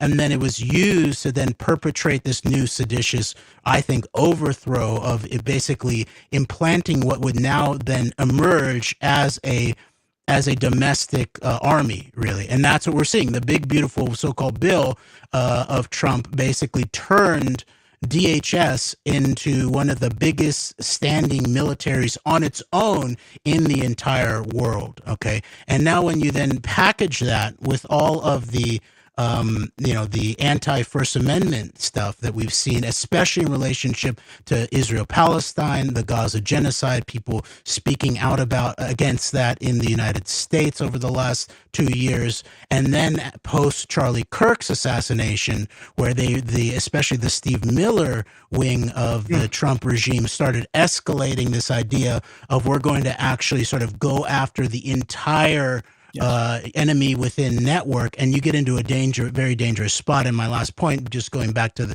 that these alt-right people, such as Nick Fuentes, who have proper criticisms around Trump in terms, especially around the Middle East and certain kinds of, aggressive activity that he's waging internationally, they are actually saying, well, the problem is sort of similar to what you alluded to, that actually nothing is actually happening domestically, and definitely not enough is happening. Right. And so my reminder to them, and really to everybody, is that we have to look at the seditious root of this problem, really, which does go back to things like September 11th, false flag terrorism, and then a long-term attempt, I think, to actually create a domestic standing army, which we're now seeing in full blooming emergence. I totally agree, brother. And you referenced Golem number 2, Stephen Miller. Yeah. And I keep this clip handy because it's very important. It's very dangerous what this guy said. This was before Charlie Kirk's assassination, and painting anybody other than MAGA as Antifa, and saying that Democrats are terrorists, domestic extremists, he said here. Let's play it. Weekend, they're going to be shot and killed in Chicago. They haven't lifted a finger to solve the problem. They've fallen into this defund, dismantle, reimagine, Nobel insanity. And now Donald Trump wants to help, and they're mad at him? Look, we discussed this last time I was on your show. The Democrat Party does not fight for, care about, or represent American citizens. It is an entity devoted exclusively to the defense of hardened criminals, gangbangers, and illegal alien killers and terrorists. The Democrat Party is not a political party. It is a domestic extremist organization. Look at Chicago. It's a domestic extremist organization. Dr. Evil, or Mini-Me, just said that, and he meant it. And he uses events in order to get what he wants. I actually think he is more in charge of this country than Donald Trump is. I think he is. There's this scene in The Lord of the Rings when I think it's the king of Rohan. I forget from where, which king he was, but he was under some type of spell. And there was some dude next to him that was casting the spell and really manipulating him. And that's what I think about all the time when I see Stephen Miller. And I legit think it's elder abuse at this point, you know, because Donald Trump, we can talk about his mental acuity at some point also. We should do that.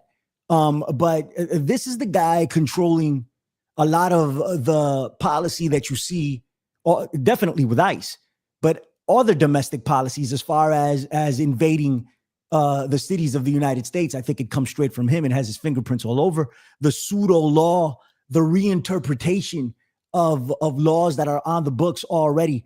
This is Stephen Miller. This is him. He is part of, he's one of the architects of this without a doubt.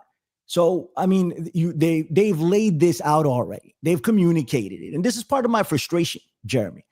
They are openly saying this.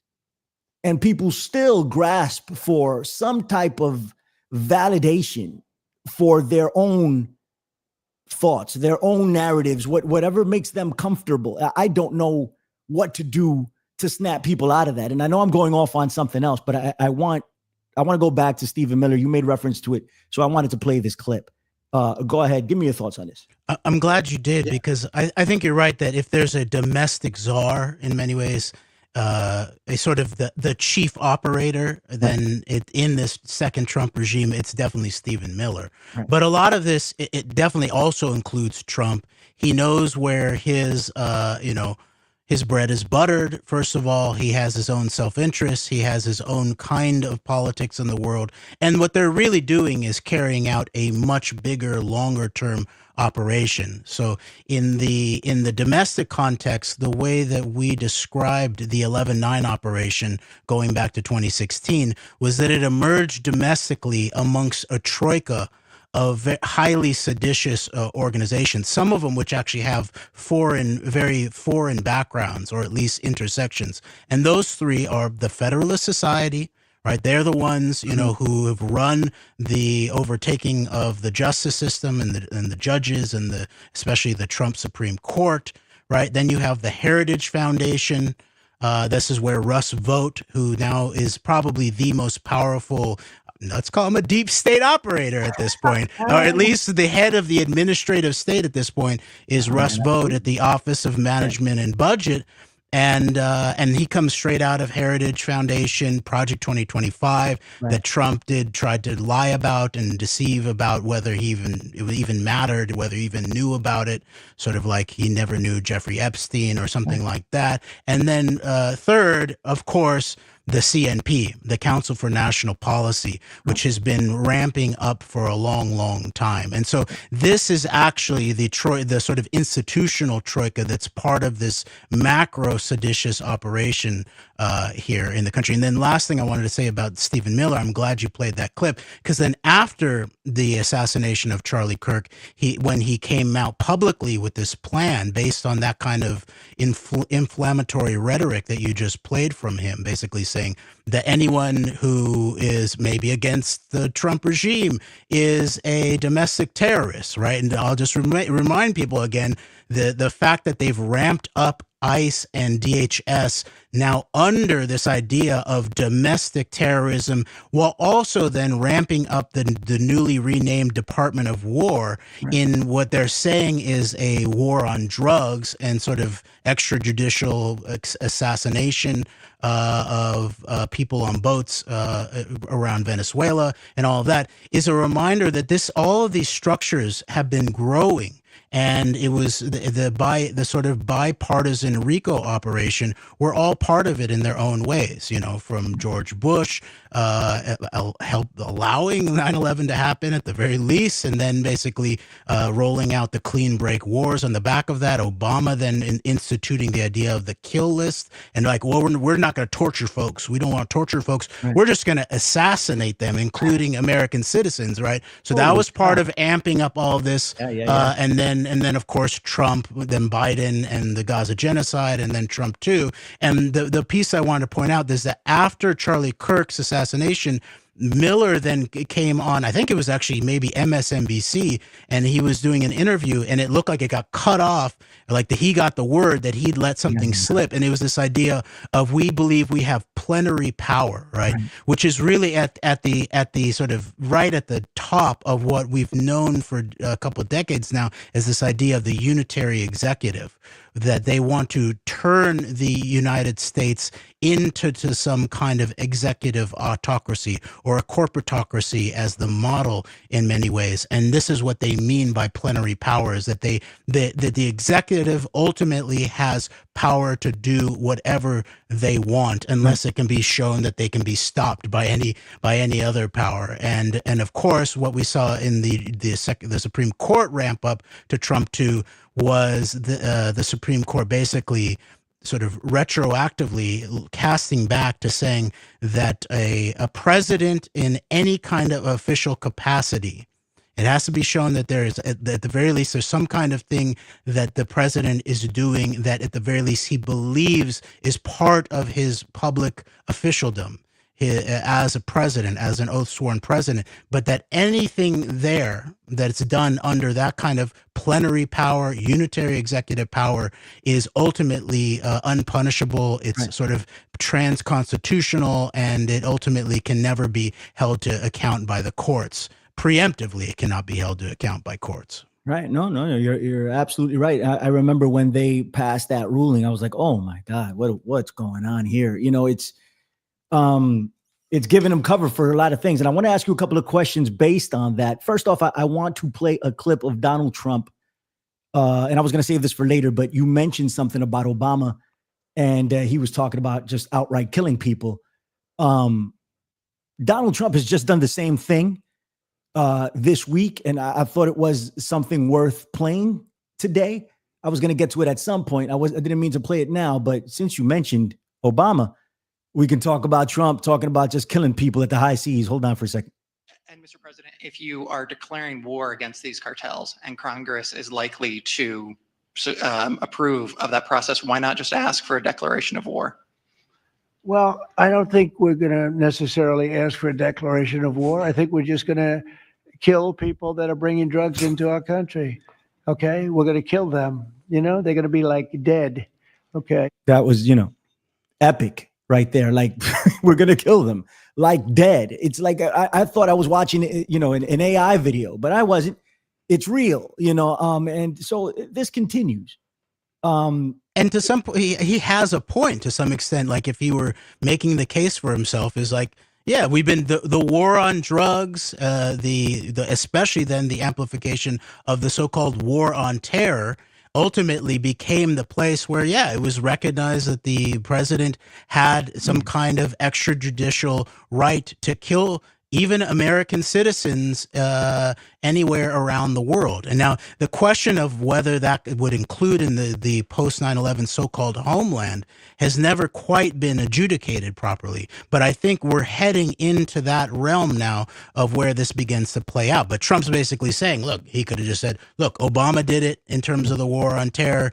That was never really a declared war. There was a certain amount of partial power that was given by the Congress to the president to specifically go after the perpetrators and conspirators of 9/11 and any potentially involved parties to do that. And really, ultimately, we only had one Congresswoman, Barbara Lee, from Oakland, California, who voted against military response at the executive level in response to September 11th. And so over and over again, I just see that we have to root out the deception and the lies that are at the origins of a lot of these seditious, if not potentially treasonous, then blooming kind of operations that ultimately then come back, home to roost. Absolutely, man. Absolutely. We're at 181 strong. Thank you, everybody, for tuning in.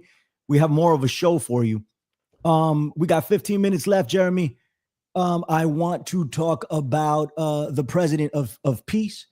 He brought peace to Israel. It's amazing. He brought peace to the Middle East. It's incredible. He did this, very quickly, very efficiently. I'm being sarcastic, of course.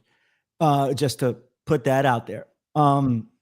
He made it seem like he solved this entire issue. It was a ceasefire, which hasn't even held up at this point. And I think the mainstream media is doing a very bad job at reporting that this stuff hasn't held up already. And I think that's by design. You can agree or disagree with me if you wish. I want your thoughts on it. I know this is your area of expertise, brother. What's up? I think you're right in that if there were a place where the Democrats and Biden Harris morally deserve to lose the 2024 election, it's on which I don't think they actually did, like in terms of Election Truth Alliance and all of that. But none of them have protested it publicly, so I guess they don't care whether they lost it for their voters or not. This was the area where they morally deserve to lose, but because of their open support for what was an obviously intended national genocide that the Netanyahu regime in Israel was pursuing in an alleged response to October 7th. Now, October 7th is another one of these kind of foundational events in many ways, similar in many ways to September 11th, where there is, and the same guy actually seems to have these major interests in both of these events, which is Netanyahu himself. The day after September 11th, Netanyahu was quoted in the New York Times as sort of blurting out that 9/11 was very good because it would then he sort of checked himself. Well, not very good, but it will generate immediate sympathy and it will cement the relationship between the United States and Israel. It was an idea of a relationship born in blood in many ways. And Netanyahu talked about that now the Americans are experiencing the hemorrhaging. And October 7th in many ways looks like Netanyahu's follow-up to September 11th. Where of course, everybody at this point knows that Netanyahu facilitated the backing of Hamas, at the very least, allegedly for an idea of trying to divide and conquer the political part of the Palestinian movement and interests from the West Bank and the remnants of the PLO and what they call the Palestinian Authority over there, and then Gaza, then geographically to the west, and Hamas, and because the long-term, rubric of the Israeli state from its very beginning and before was an idea of that they had to not negotiate politically, that they had to transcend any sort of asserted right of Palestinian nationhood. And so in order to do that, I believe that Netanyahu saw something like October 7th as the severe necessity to be able to do what he and many others at the highest levels of what's called the Israeli security state wanted to do, which was to finish the original displacement of Palestinians under cover of war, ethnic cleansing from, in many cases, what is now southern Israel. And that's where the large portion of the Palestinian people in Gaza who have been subjected to this genocidal, what's been called a war for 2 years now, come from. Their families, some of them actually are the surviving people of that age. And so Netanyahu had very intense reason to not only allow this to happen, and that's what the data pushes towards to us to look at, is that they basically had the intelligence, they knew some of the plans of Hamas, and basically every other single attempted assault by Hamas on October 7th, other than this one middle pathway that led right into the recently moved Psytrance rave, the Nova rave there, was actually shut down.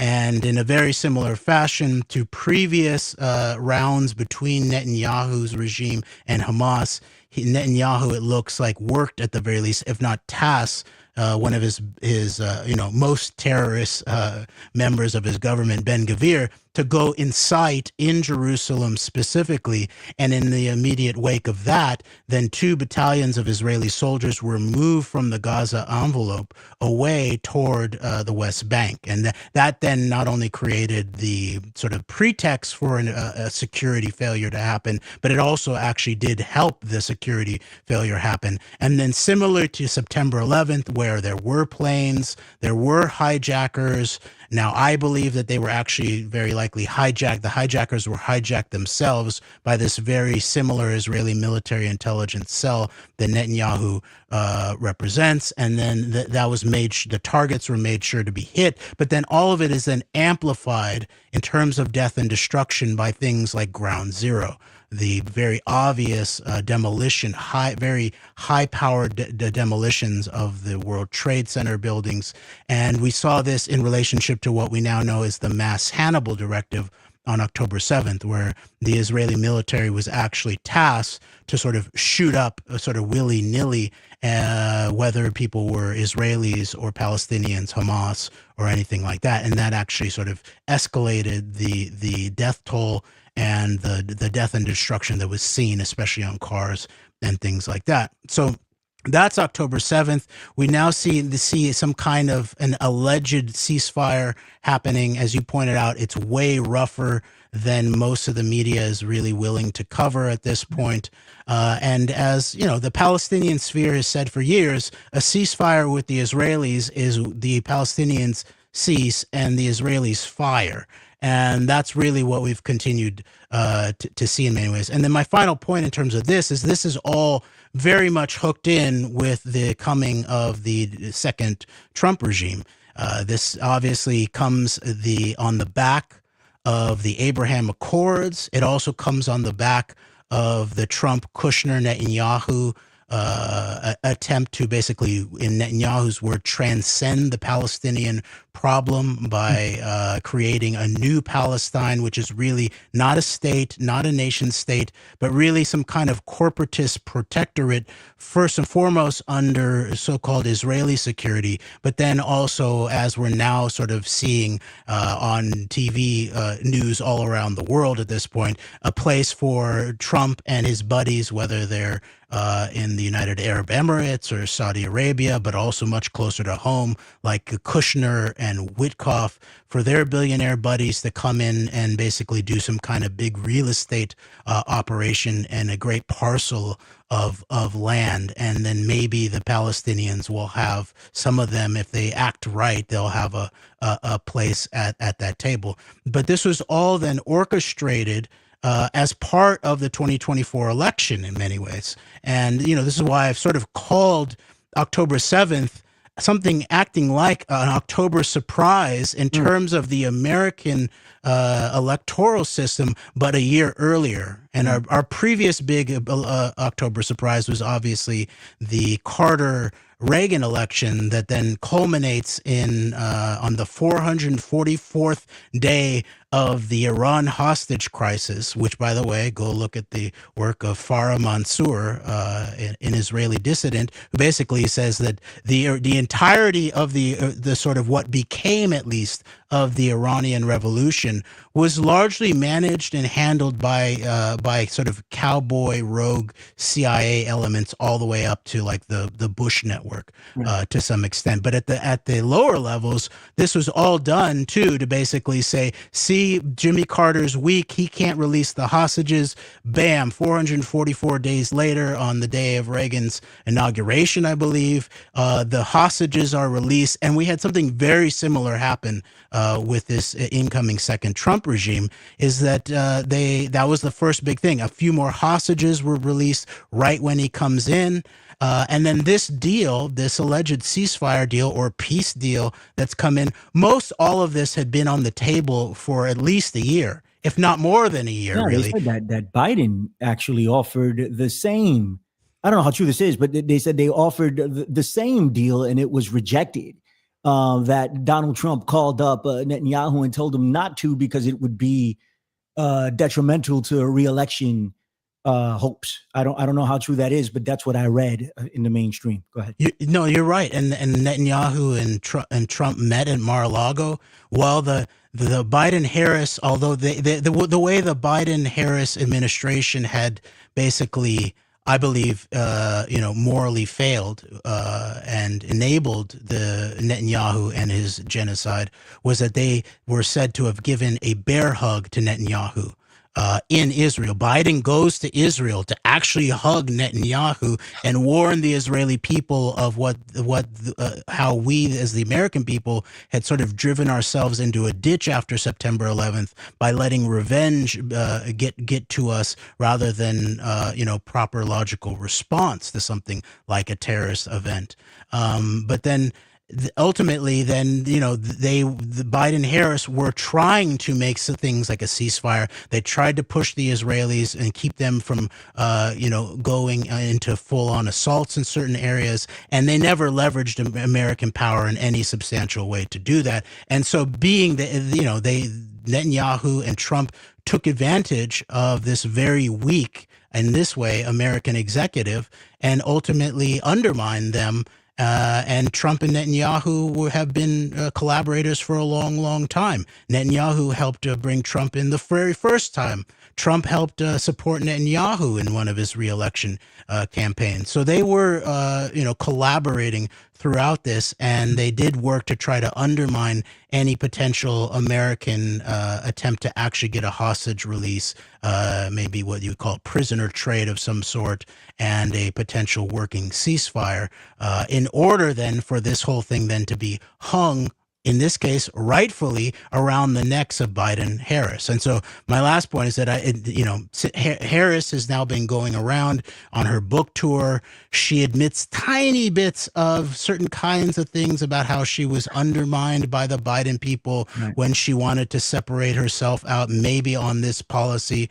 But ultimately, she gave over her own powers to her own people, where at the DNC, they did not allow for any Palestinian American voice to be heard. In fact, they allowed Israeli voices to be heard, maybe Israeli American voices, but definitely Israeli voices to be heard there. And now Harris is trying to shame protesters for calling her to account during her book tour. So once again, I think in this case, we're into a RICO genocide kind of operation. And so there is guilt on quote unquote both sides here. But it's very obvious that the entirety of the Gaza genocide that Netanyahu predicated, I think, for years, if not decades, that this was then the parallel benefit to both Trump and Netanyahu was to actually hang the whole thing around Biden and Harris in a fairly appropriate way in certain ways, if they were not actually undermining them behind the scenes. I agree, man. And also we need to look at, Trump standing up there in Israel and saying, "Hey, listen, we need to pardon this guy." That's another big aspect of this. Like, we need to pardon Netanyahu. Bold face is shameless. They don't give a damn. Listen, Jeremy, do you know Mr. Klezak at all? Have you guys met? I don't think so. This is Jeremy Roshka show, and this is good to meet you. Yeah, this is Mr. Klezak, who's going to be joining us today. Talking about Project 2025 and a couple of things that he's been doing research on. Nice. Jeremy, tell us where the people. First off, thank you so much for coming on in our maiden voyage over at YouTube. Let's see how long we can keep this up. Hopefully, we don't get kicked off. We are 188 strong at the moment. Tell everybody where they can find you, sir. You can find The Antidote and our now actually re-inscribed YouTube channel, The Antidote, ANTEDOTE. Right. We're also at John Swin's exposetheenemy.com, our Antidote Patreon, and you can find me on Twitter when I am present at Jeremy WRK. Thank you so much, Billy, for having me, and we'll be in contact. I'll work with you also in terms of making sure my sound is right. Oh, you're good, brother. It actually wasn't that bad. Like, I mean, it came back, but your information and your voice took it over. Really, it wasn't really an issue the second half of it. So we're good. We'll figure it out, buddy. I appreciate you. Thank you for coming on, man. I will be in touch without a doubt. Thank you so much, bro. All right. Thank you very much. All right. Bye. Good to meet you. All right. Mr. John Klezak, how are you, sir? Doing okay. This is Sunday is my long run, and I'm a little getting over. I don't know what I had, but I was pretty sick for about a week. So I'm sorry to hear my that. brain is relatively sharp. I'm not sure how sharp it is. Relatively is good. Relatively is good, my friend. Right. Good to see you, man. Listen, it's Gorilla Underground. It's our maiden voyage on YouTube. We went ahead and bit the bullet and said, let's try that. There are about 5 people over there, I think, right now.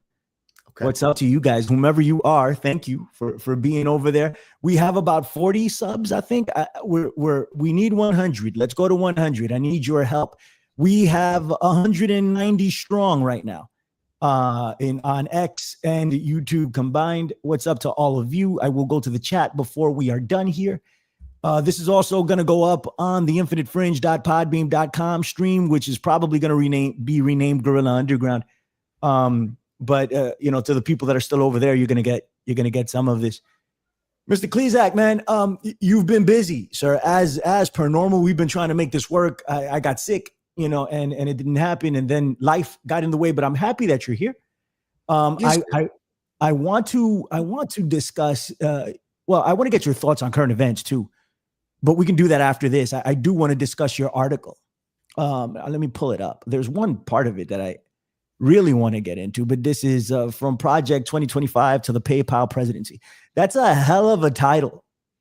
You mind breaking this down for us real quick? Everybody wants to know what's up. Yeah. Well, I know I popped in here, I want to say 2 months March? ago. Yeah, like around March or something. And I think we talked about the first piece in the series. So this one is building on the first piece I wrote on Project 2025. I pretty much saw that coming and tried to get out in front of it or time that article with the release or with the nomination of the secretary and everything that they've gone through with since then. So in that first piece, basically what I looked at was the education chapter of Project 2025, and I looked at how the school choice provisions were being pursued by the Trump administration. And the way that I sort of dove into that was I looked at the backgrounds of the various authors of that chapter and their affiliations with a number of sort of neoconservative and beltway libertarian think tanks that are part of the Koch brothers state policy network. So these include American Enterprise Institute, American Legislative Exchange Council, Cato Institute, EdChoice, Heritage Foundation, and then another one that pops up is the Foundation for Excellence in Education. It used to be it was Jeb Bush's organization, and it used to be the acronym Foundation for Excellence in Education, FEE. But I don't think they liked it. The word fee was their acronym for like for a public-private partnership, basically a corporatization scheme. So they changed it to Excel in Ed. But this article, this recent one, dives into the fintech industry. I picked the title from Project 2025 to the PayPal presidency because Whitney and Mark Goodwin have been doing a series that they titled variously the PayPal presidency, looking at different aspects of the PayPal mafia behind Donald Trump. So I sort of made it kind of dovetail with that. But in this piece, I'm looking at the digital wallet industry, the way that cascades with the larger blockchain fintech industry, the rise of stable coins in the Genius Act. And part of how I even came across it was when I was writing that first piece, I noticed that the various think tanks that I mentioned, and even some of the authors of Project 2025 specifically, right, had been promoting the use of these various digital wallet companies to basically be the intermediary to distribute those school choice funds, the education savings accounts, and the tax credited so-called scholarships. I guess I could pause there and you can take it where you want to take it, or I can unpack what those terms mean as far as education savings accounts, school choice funds, vouchers. Yeah, we need that. We need a breakdown of those terms. But I do want you to get into the Heritage Foundation and their influence on all of this, and of course the CMP. I would call this the CMP presidency rather than the PayPal presidency. Although the PayPal mafia, of course, has their fingerprints all over this, right? And the neo-reactionist, all of these entities just merge into one big ball of fascism. And so it's I guess we can just pick which one we want to talk about. But I think it was the Class wallet or the I forget which one it was that you mentioned in the article. I read this a few, like, when you first sent it to me. Class wallets in there. Yeah. There's about four others that I discussed, but class wallets featured rather prominently. Right. And I want you to discuss that a little bit and flesh that out for people for what that is. But go ahead, give us a rundown of what you think is important via the terms, and then we can get into heritage and the class wallet. Go ahead, sir. Yeah. So, I mean, we might sort of just give a nice overview of what the school choice movement is. You can break it out into two arms. The first is the charter schooling movement. These are private companies that are subsidized by public tax dollars. They have corporate boards, etc. That's kind of old hat. That's been around for quite a while. Pretty much every state in the country has a large chain of charter schools. But the second wave of school choice has to do with these funding mechanisms. So distributing funds directly to families for them to then purchase either tuition at a private school, could be a religious school, or could be a homeschool, or could be education technology companies and their products and services to facilitate home learning. And so these different types of funding mechanisms in that second wave, they fall under the categories of vouchers, education savings accounts, tax credits for tuition, and then tax credits for scholarships. Sometimes they're referred to all together, the last basket, as neo vouchers, because they're all essentially the same, except that if I were to break down the difference for the vouchers was that it was like a one-off direct payment for authorized for tuition for school. So the voucher would be like written out, handed to the family, then the family would bring that to the school that it's written for. The education savings accounts are like a basket. It's like a basket of money, and so you can use it for a range of different, could be ed tech products and services. Some of it could be tuition for any of those homeschools, private schools, etc. But it could also be for like tutoring or what they call educational therapies. And then the scholarships, basically, those can be sometimes actually a basket of money or a one-off. But the way that those are, what makes those unique is they usually have what's called a scholarship granting or a scholarship funding organization, an SGO or an SFO. So it's a nonprofit organization that basically manages the monies. And I believe that the reason why they made those, created that sort of middleman, was because some of the early vouchers were challenged in some states on the grounds of separation of church and state. So they basically, what they said was the government's writing a check directly to be paid for at a religious institution in certain instances. So I think they created the SFOs and the SGOs, because then actually, and the way those work is that the donations are tax credited. So like whoever is the donors, maybe wealthy people, maybe companies, maybe other nonprofits, they put money in, and then they can write those donations off. And then that money is then filtered down to the student. So the government isn't giving the SGO money. It's not giving money directly to the school. It's actually got these three steps in between.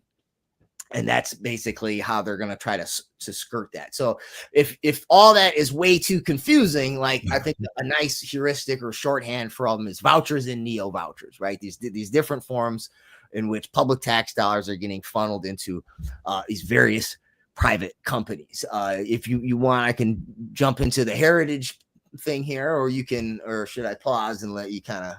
No, you could jump into heritage. Why are they changing it? Like, I mean, I know that's a very basic question, but we should flesh it out. I know we fleshed it out a bit the first time you came on, but just for new listeners. And when you say changing it, you mean as far as the different categories of how it's funded? Yeah, I mean, basically, yeah. Like I said, the vouchers had been challenged for those reasons, right? And so by putting these other institutions in the middle, you can make a legal argument that the government is not funding the religious institutions. But and then as far as the education savings accounts, you can that money can be used in a more diverse manner. We'll say. I'm sure the right would love me to use the term diverse to describe their funding mechanisms, but you can hit.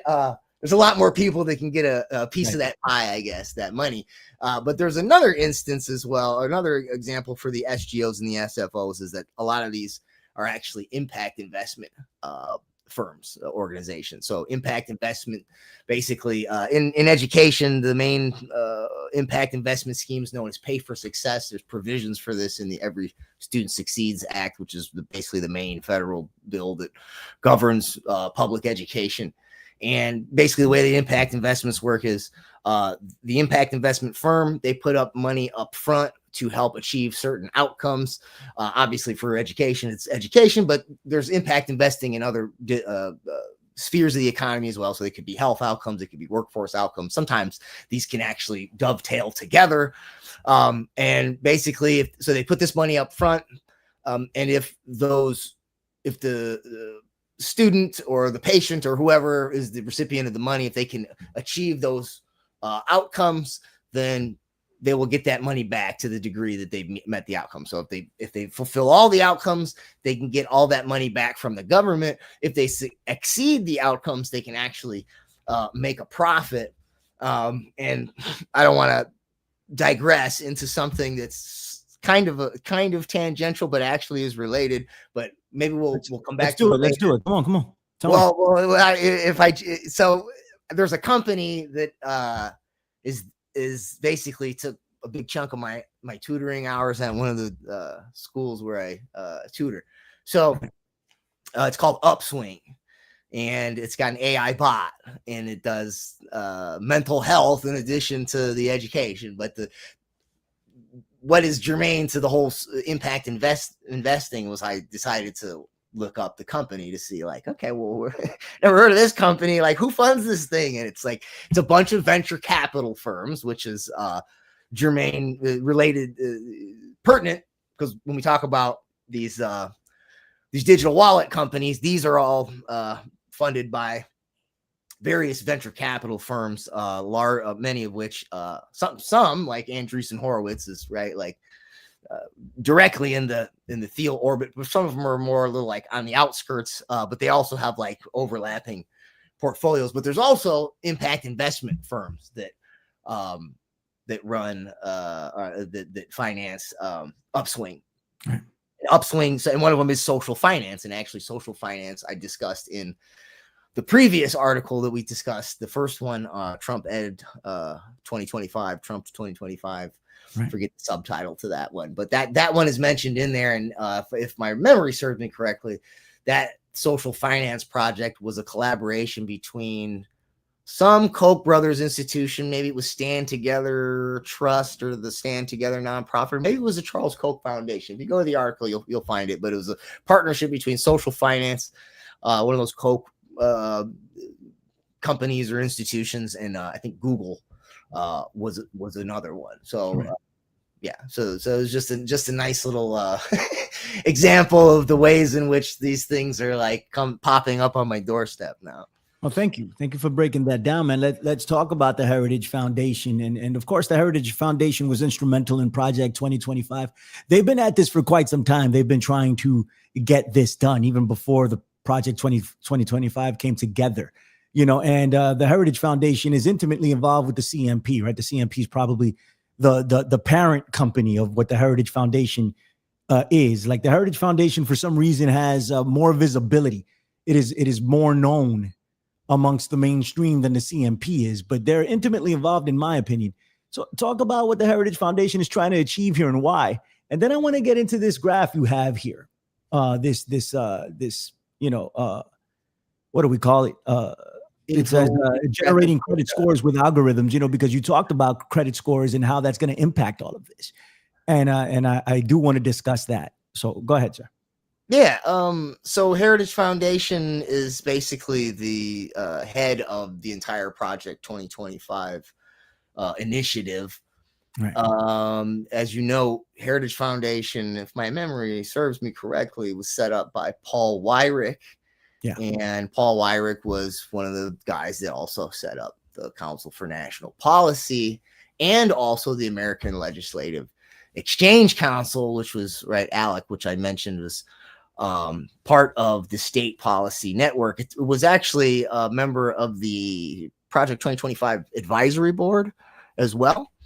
And what ALEC is basically it's like a think tank sort of, or a consortium of like people that draft these boilerplate bills that they then hand out to state legislatures and federal legislators to try to draft bills that privatize whatever the initiative is. And so some of those, one that would be relevant for today's discussion would be the Virtual Public Schools Act.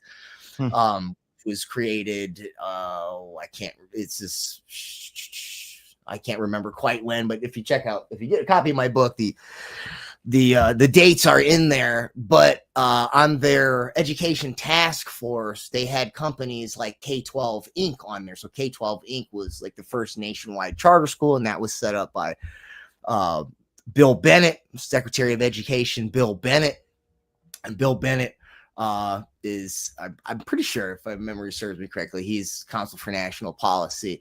K-12 Inc. was also funded by Betsy DeVos. Definitely the DeVos family, Dick DeVos, definitely very instrumental in the Council for National Policy as well. So those are some of the CNP examples that we could note here as far as that goes. Heritage. Bill Bennett's involved in Heritage as well. Yeah. Yeah, I mean, no, absolutely. Like it's debated on whether or not this is actually a good thing. I mean, I don't think it's a good thing personally. We spoke about during our first interview, whether the Department of Education was actually being dismantled or whether it was being reshuffled, right? And I think it's a little bit of both, right? I mean, the Department of Education is going away, but some of these things have been reshuffled. Some of the areas that the Department of Education is responsible for have been reshuffled. And yeah, that's true. Yeah, but it's still there, correct? Correct me if I'm wrong, but I'm pretty sure we still have a Department of Education. And it's gutted. It's a Department of Education by name only, in my opinion. Go ahead, sir. Yeah, no, I mean, so one thing that noteworthy would be that all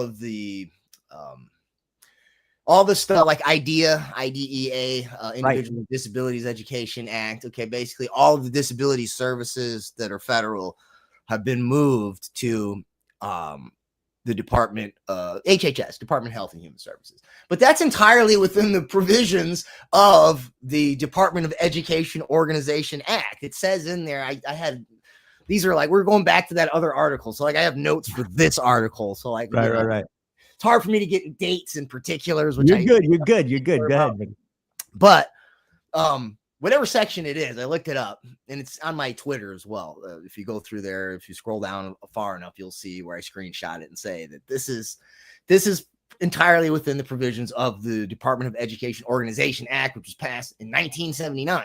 Right? It says in the instance to avoid redundancies and duplicative services. Right. If there's anything that could be handled in one versus both, like something like disabilities, you could put under healthcare or mental health. So therefore, you can put that in HHS as opposed to education. So my point in saying that is that that's not an example of like three times there was these, MAGA influencers that put out these tweets with this, the red alarm thing, like breaking, and saying like the Department of Education going to pass executive order to destroy or to dismantle or eradicate or eliminate the Department of Education. Well, none of that is that. That's just using a provision in the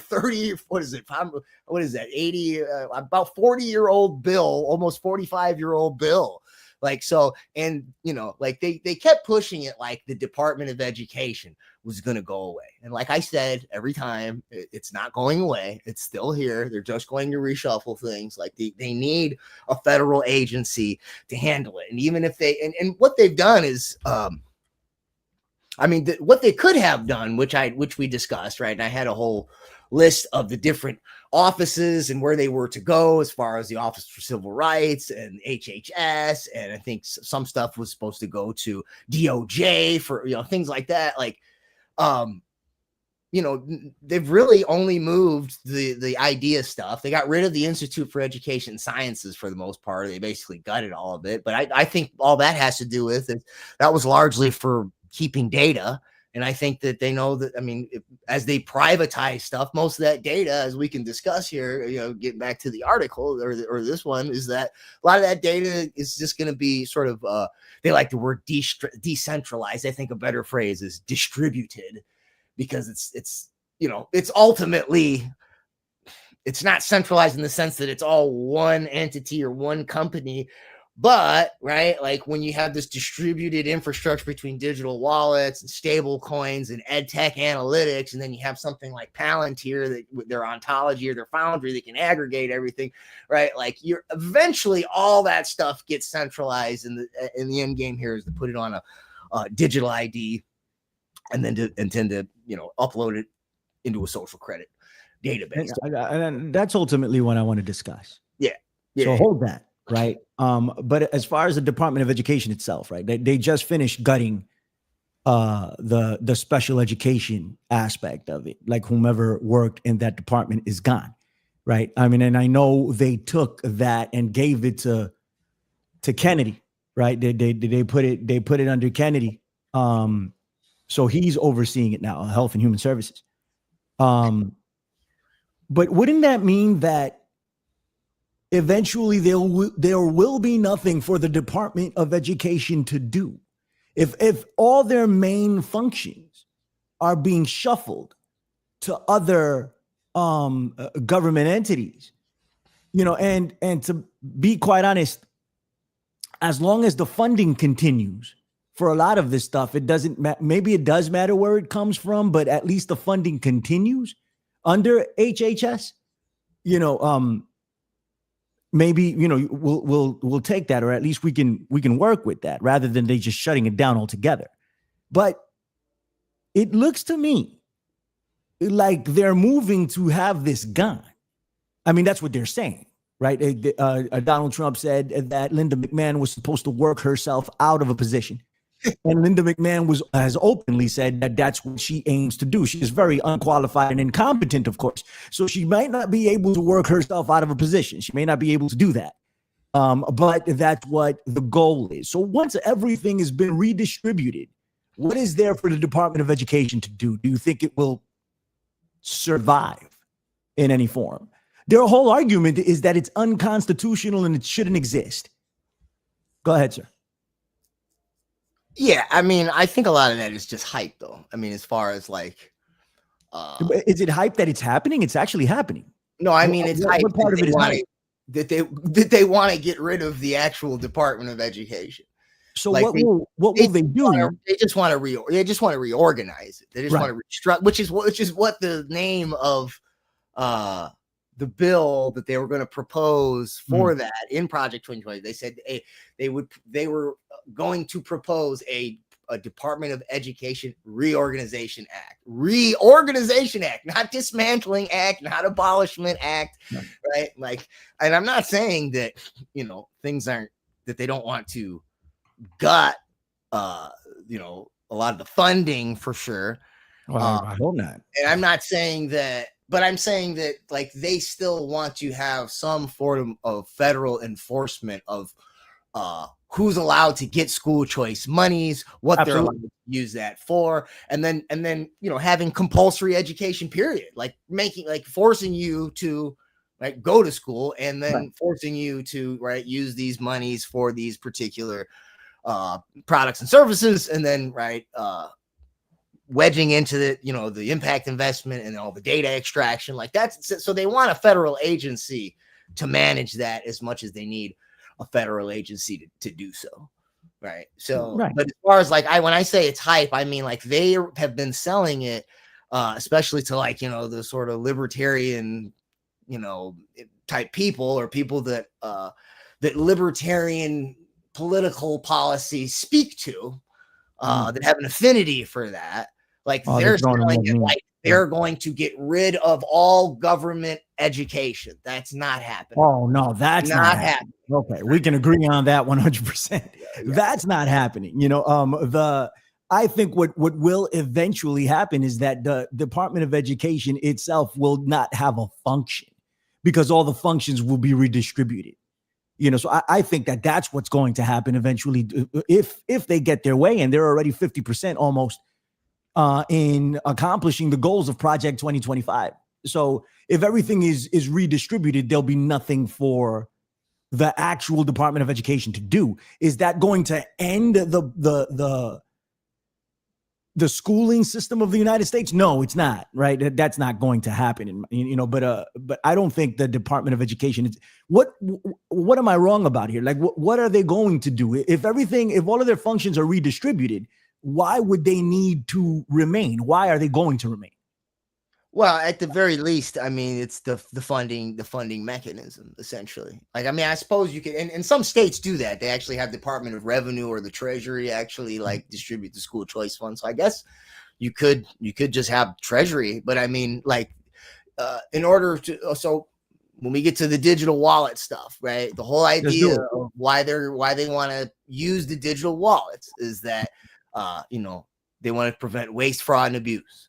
They want to make sure that, you're not just giving blank checks to people, and then they can go and buy whatever they want. So like, I guess some of the school choice funds, like they would put them on pre-programmed like Visa cards, and some of those have purchasing codes programmed, right? And they restrict what you can buy, but I guess they're not like super precise. So like, you can go and get school supplies from Walmart, but I guess depending on what you buy, I guess you can go there and take it, and it'll let you buy food and other things that are not technically school supplies. So what they want to do with the digital wallet companies and their online marketplaces, and then, sort of getting ahead of myself, but then the programmable stable coins as well.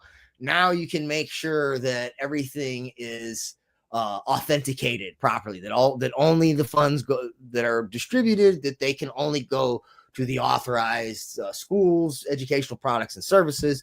And so I would say that the Department of Education will at least have to maybe have a database for who are authorized vendors as far as like ed tech companies or different schools. But they say they want to send stuff back to the states, so maybe they'll let the states do a lot of that. But it's still, right, as far as the federal monies go, like those would be some things that I think you might need uniquely an education department. It could be an office. Look, the Department of Education started as an office in the Department of the Interior in like 1860s. Okay. Right.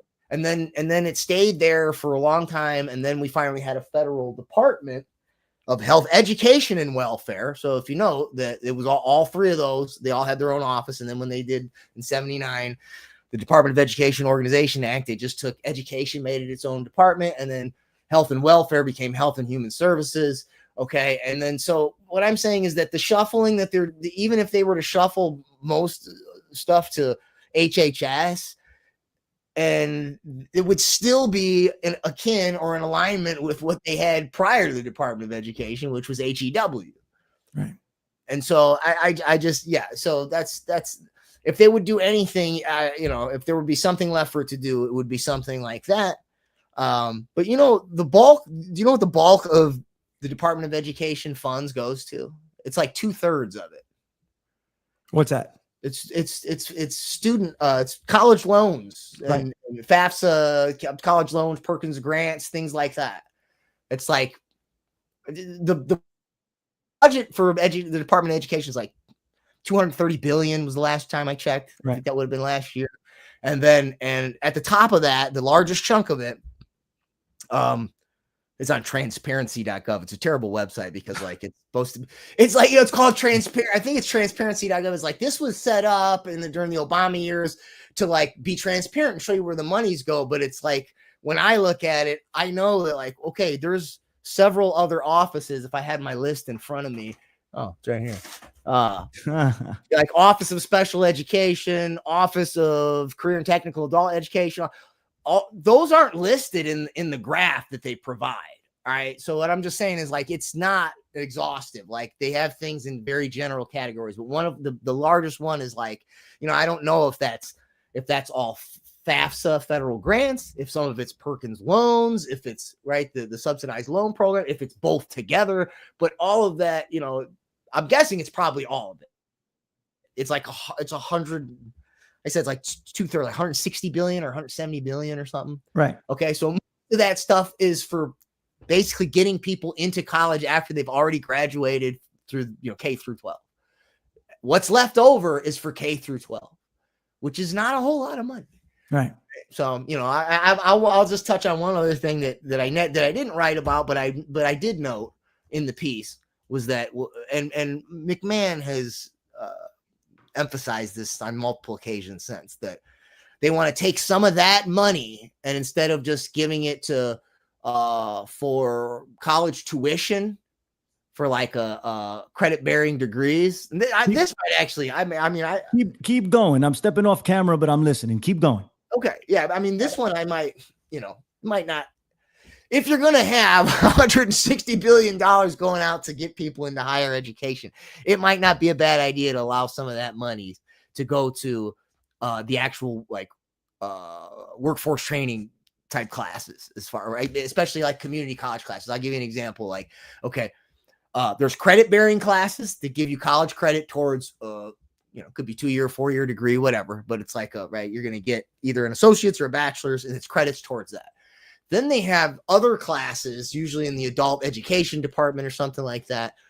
That they're like, you earn a certificate for a particular field. So they have like one for, I was going to get a paralegal certificate one time, because I've done some pro se stuff. My grandma was legal secretary and stuff. And it's a pretty smooth segue from language arts, logic, rhetoric, etc. And I was like, this could be a quick way to, up my income and, kind of even things out a little bit. And so I was going to use my tuition credits. You get tuition credits, if you're an adjunct, you can take a free class every semester if you want. Well, they told me, they go, well, no, you can't take that class because it's not college bearing, credit bearing. Like it's a certificate. So you have to pay that out of pocket. It was like $2,000. I mean, it wasn't a very cheap class. Like, and I just was like, so I never did it. But so the way I understand it, what they want to do is take some of that and some of that college aid monies, and instead of allowing it only to be used for a degree bearing, coursework, that you could use that for stuff like that, like to get a CDL, like they have the trucking. You can get you get trucking certificates at the adult ed or like a paralegal or something like that.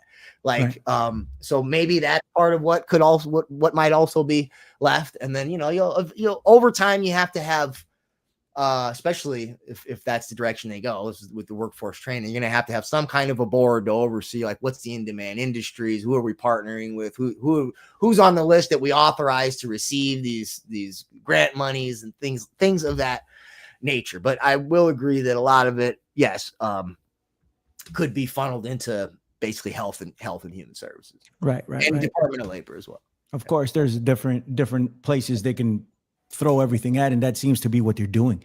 But you spoke about the loan aspect of this and loan recipients. That's already changed. It's already taken a hit. People that are looking for loans, it's a different situation. People have to pay back their loans. A whole bunch of stuff has gone on as a result of Trump coming into office. But you have this generating credit score with algorithms, and one of the areas here that you point out are loan rates and amounts.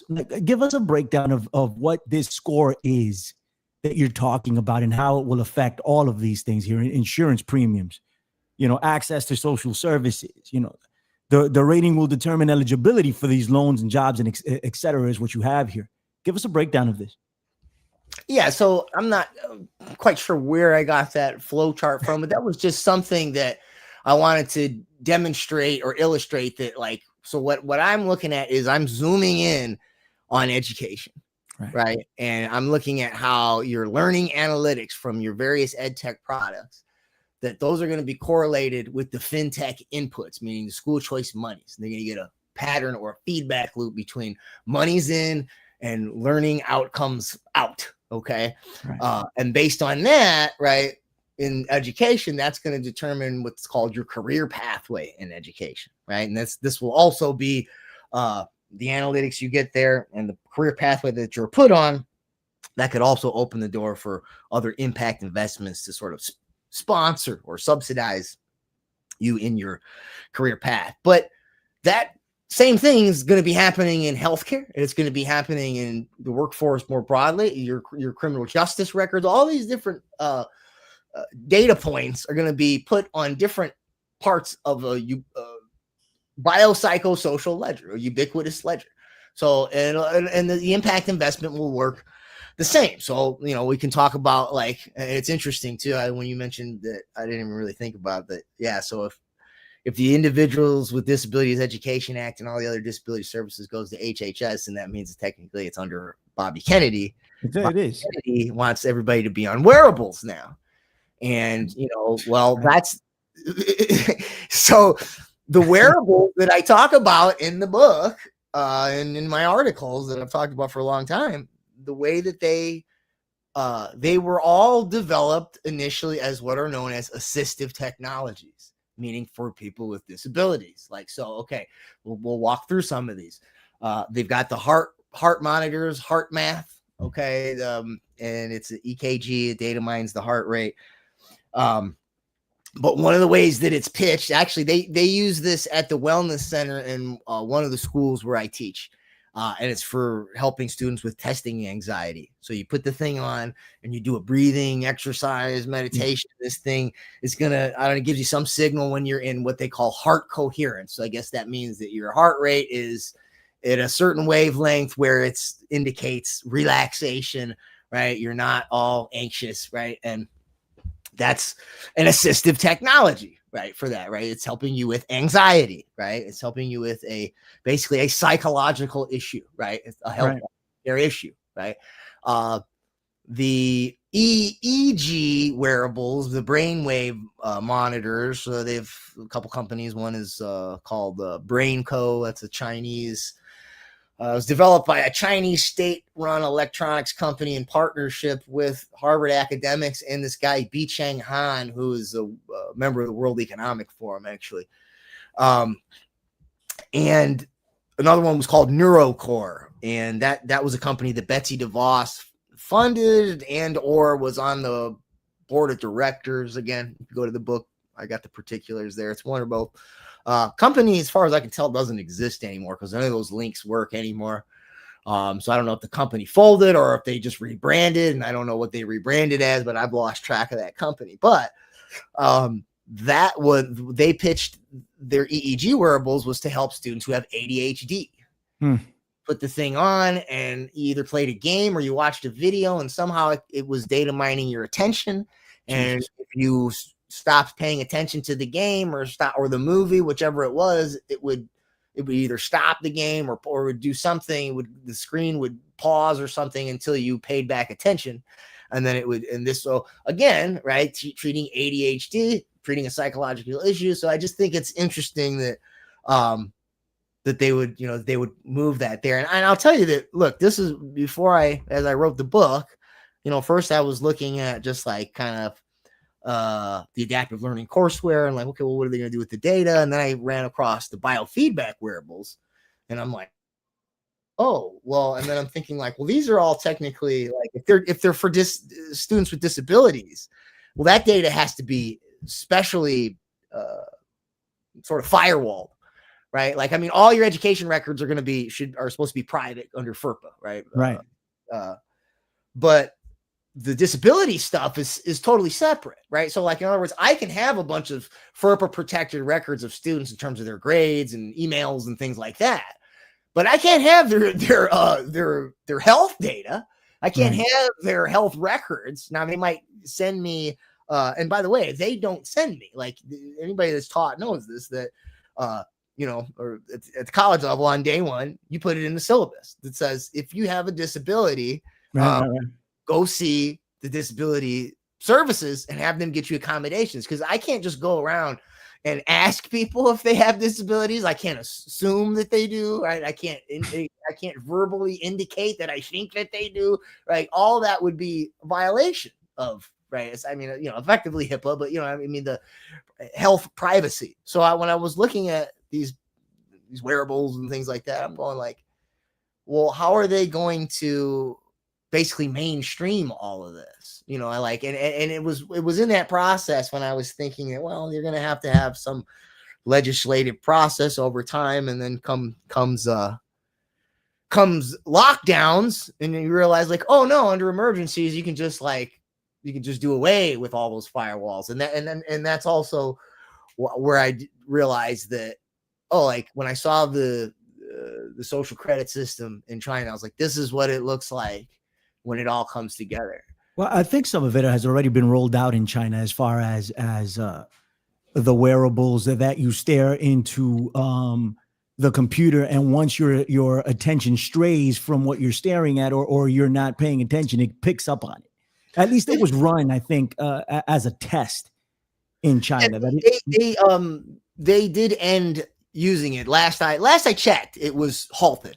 But the BrainCo, that one that I mentioned, you can still see there. If you go on YouTube and you type in BrainCo China WSJ for Wall Street Journal, you'll get a video that shows the kids in the classroom with the headbands on, the teacher up at the front with the dashboard and all that, and and the robots in the classroom with the facial recognition and all of that type of stuff. But yeah, that flow chart was just kind of to show that, like, we're zooming in over here, but all that data. So your education data isn't just going to also affect your career pathway. It's going to affect your healthcare, and vice versa. Your health data is going to affect what you're allowed to learn. And that's going to, so all of this stuff is going to be everything else is basically. And this is just me putting on my tinfoil hat for a second, but there might be ways to sort this and source this. And it would have been, it wouldn't be a surprise to me if Palantir gets the contracts to store this information as intimately as they work with the Trump administration. We know what they're doing in terms of the illegal aliens, quote unquote, trying to push their AI in that aspect for the American people to buy into it, but I wouldn't be surprised if Kennedy and the Trump administration turned to them for storage of this stuff, quote unquote. And who knows what they'll be doing with the information.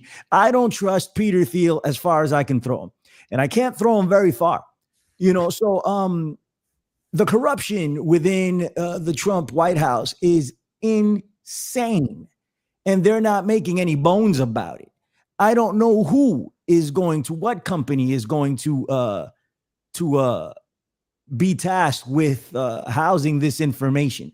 I don't know if it's coming soon or not, but I would not be surprised if the PayPal mafia, which Peter Thiel is a part of course, has something to do with the storage and manipulation of the information.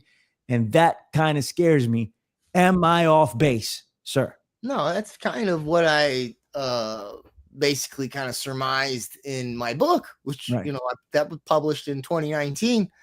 I looked at Peter Thiel's connections with Bill Bennett and Betsy DeVos and adaptive learning courseware companies like Newton and Clever. And I looked at all of his other, Palantir contracts with the federal government, as far as I think I looked at the Gotham project and sort of its, predictive policing algorithms. And I also looked at, the rise of the social credit system in China. And I, sort of surmised that, his Palantir or some aggregate of his various tentacles would become essentially the engine for an American style social credit system. So Peter Thiel, worth noting. I mean, as you know, he's head of the PayPal mafia, basically founding father of it. A lesser known PayPal mafia figure is Rod D. Martin, Council for National Policy. Peter Thiel, also, he was his connection to Bill Bennett. He wrote he was a speechwriter when he was Secretary of Education. And Thiel met privately with Betsy DeVos. It was at his home, I believe. And we don't know what they discussed, but I would guess they probably discussed something about the ed tech industry. And as I noted, Peter Thiel, he's invested in Newton and Clever, and these are what are known as adaptive learning courseware. They are the modern digital version of B.F. Skinner's teaching machine. This, like companies like Dreambox, they admit it. And they also admit that essentially behavioral advertising algorithms are essentially the same as their learning algorithms, which they say are based on B.F. Skinner's operant conditioning algorithm. For those, and you know what? We need to. We're approaching the end of the hour here.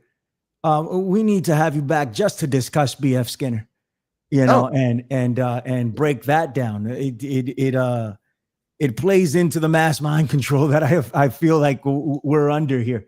Yeah. But yeah, man, I just think ultimately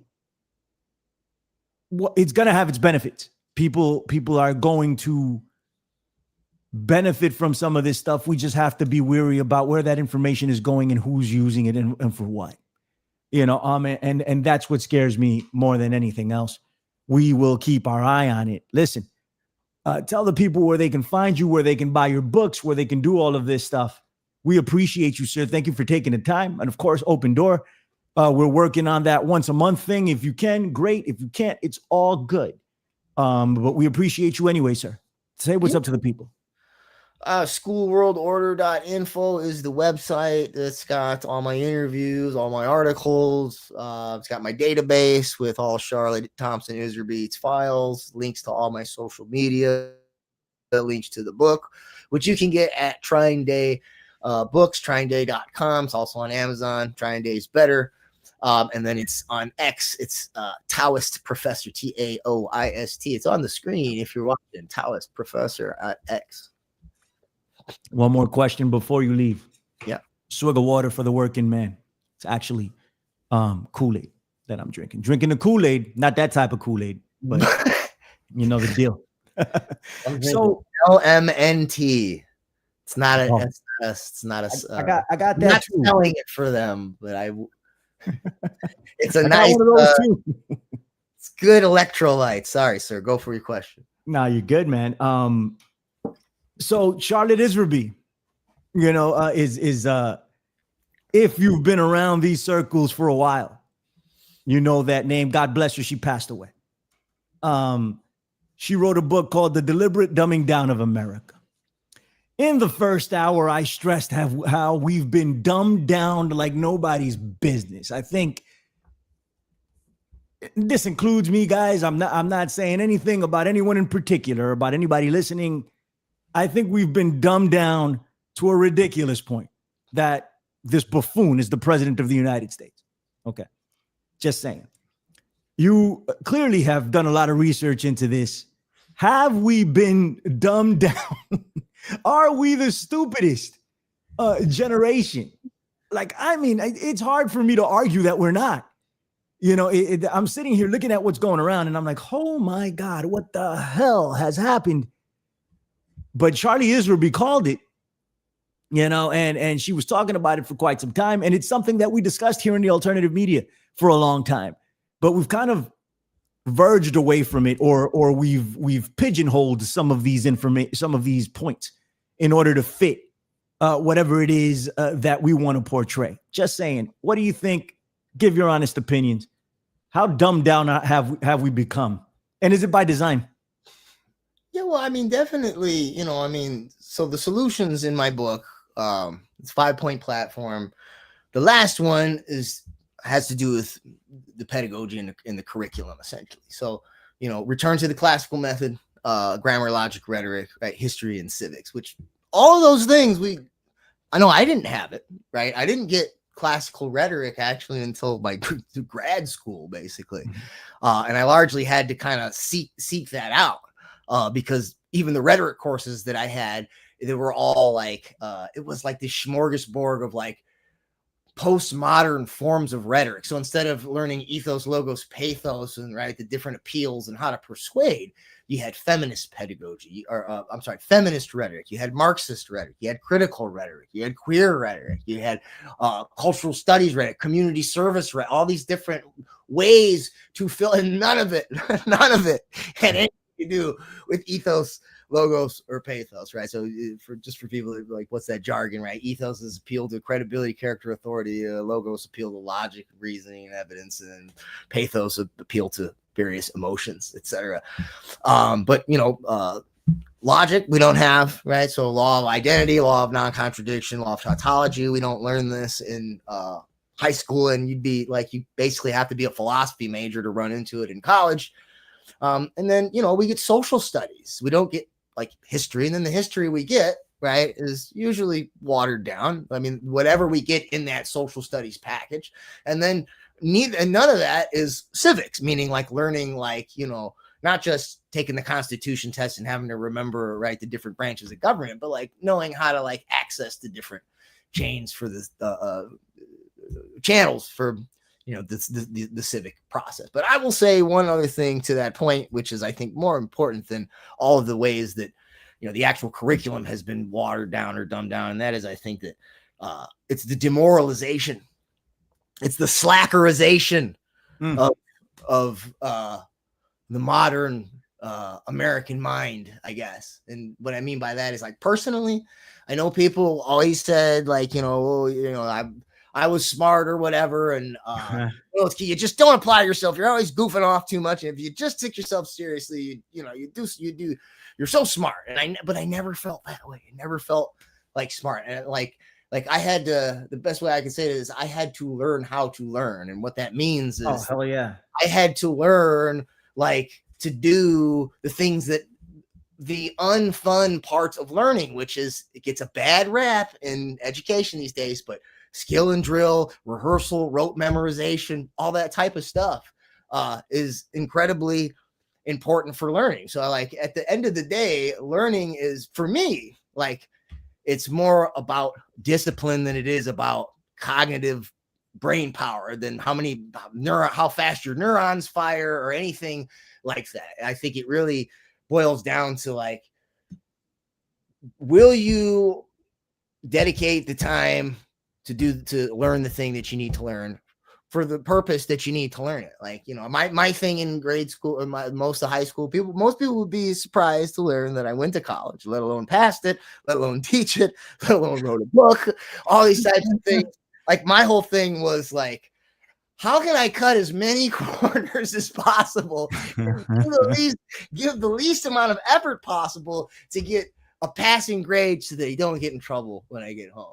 Right. Yeah, man. Yeah, man. Go ahead. Yeah, I just think that I think that that's probably the way most people operate when it comes to learning. Like, there's like, and even when it's something that you really enjoy, like, there's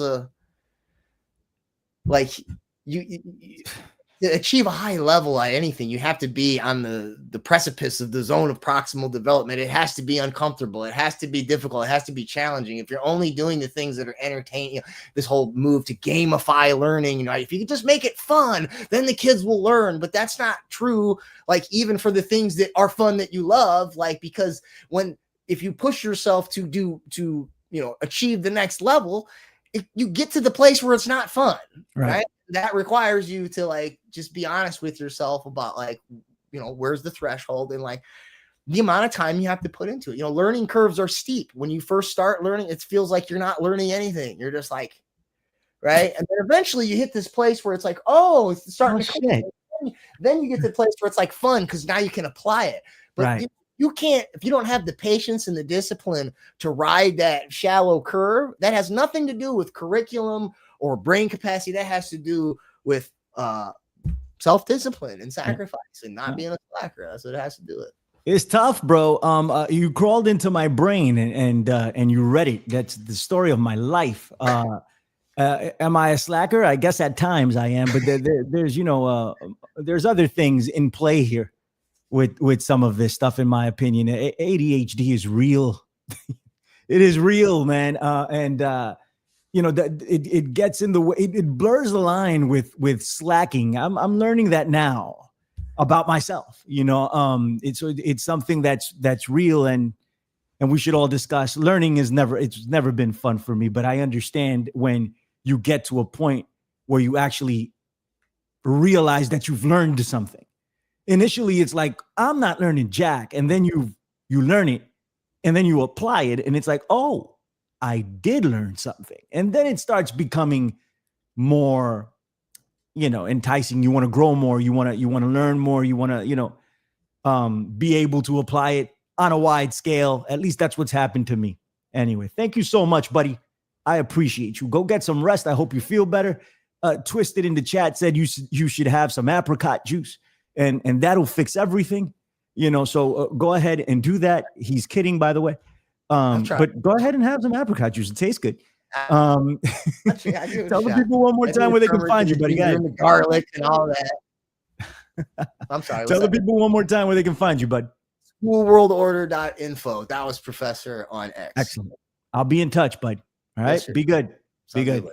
We got a couple more things that we're going to hit up tonight before I get out of here. Okay. I'll probably go on for another half hour or something. Cause I want to talk about Venezuela. I wanted to talk about this with Jeremy. But I want to be respectful of everybody's time. Everybody has stuff to do. It's Sunday morning. It's Sunday evening. I got stuff to do. Everybody has to get up early tomorrow to go to work. But I do want to play this, and I'm going to play it again next week, most likely. I'm going to ask Guard to come on with me next week. And Sebs had some criticisms of what I did with the podcast bros about 2 weeks ago. She wants to come on and give her take about that. I asked her to come on and give her take about that. So she's going to come on and do that next week, Lord willing. So I'm going to replay some of this. And at that point, we may actually be at war with Venezuela. At that point, it might be real. So let's see what develops. 263 strong, 253 on my X. And we got 10 people over at the Gorilla Underground at YouTube. I want everybody to sub over there. There's 253 people watching there. Maybe there's some crossover. Maybe two people found out how to be in two places at once. And they're watching in YouTube and they're watching on X. But that still leaves a whole shitload of you. I want you to subscribe over there. But I also want you to watch where you watch. I just want to hit 100 subs over there. That's what we're aiming for right now. After we hit 100 subs, maybe we'll go to 200. I don't know, but I'd like 100 at least. So let's get that happening. I know it might take a little bit of time. I just want to be more visible on YouTube. Hopefully, we're able to establish a presence there that doesn't get interrupted by YouTube itself. So I'd hope to be able to continue to broadcast there.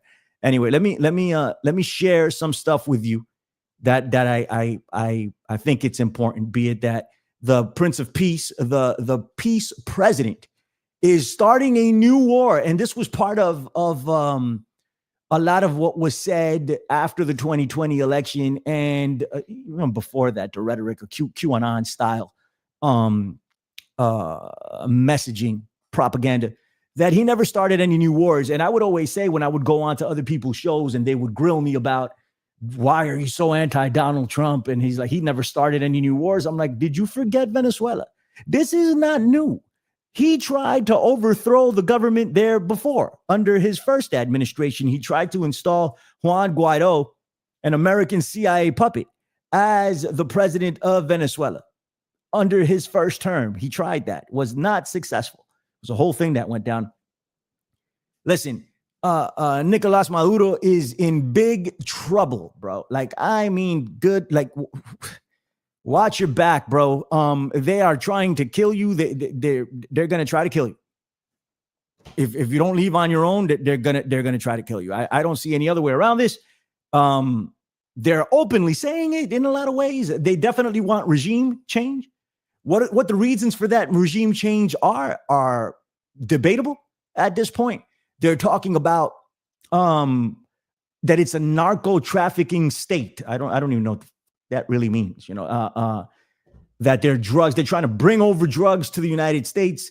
They produce zero evidence of that. Zero. They've blown up, I don't know how many ships at this point. They've killed over 20 people, murder.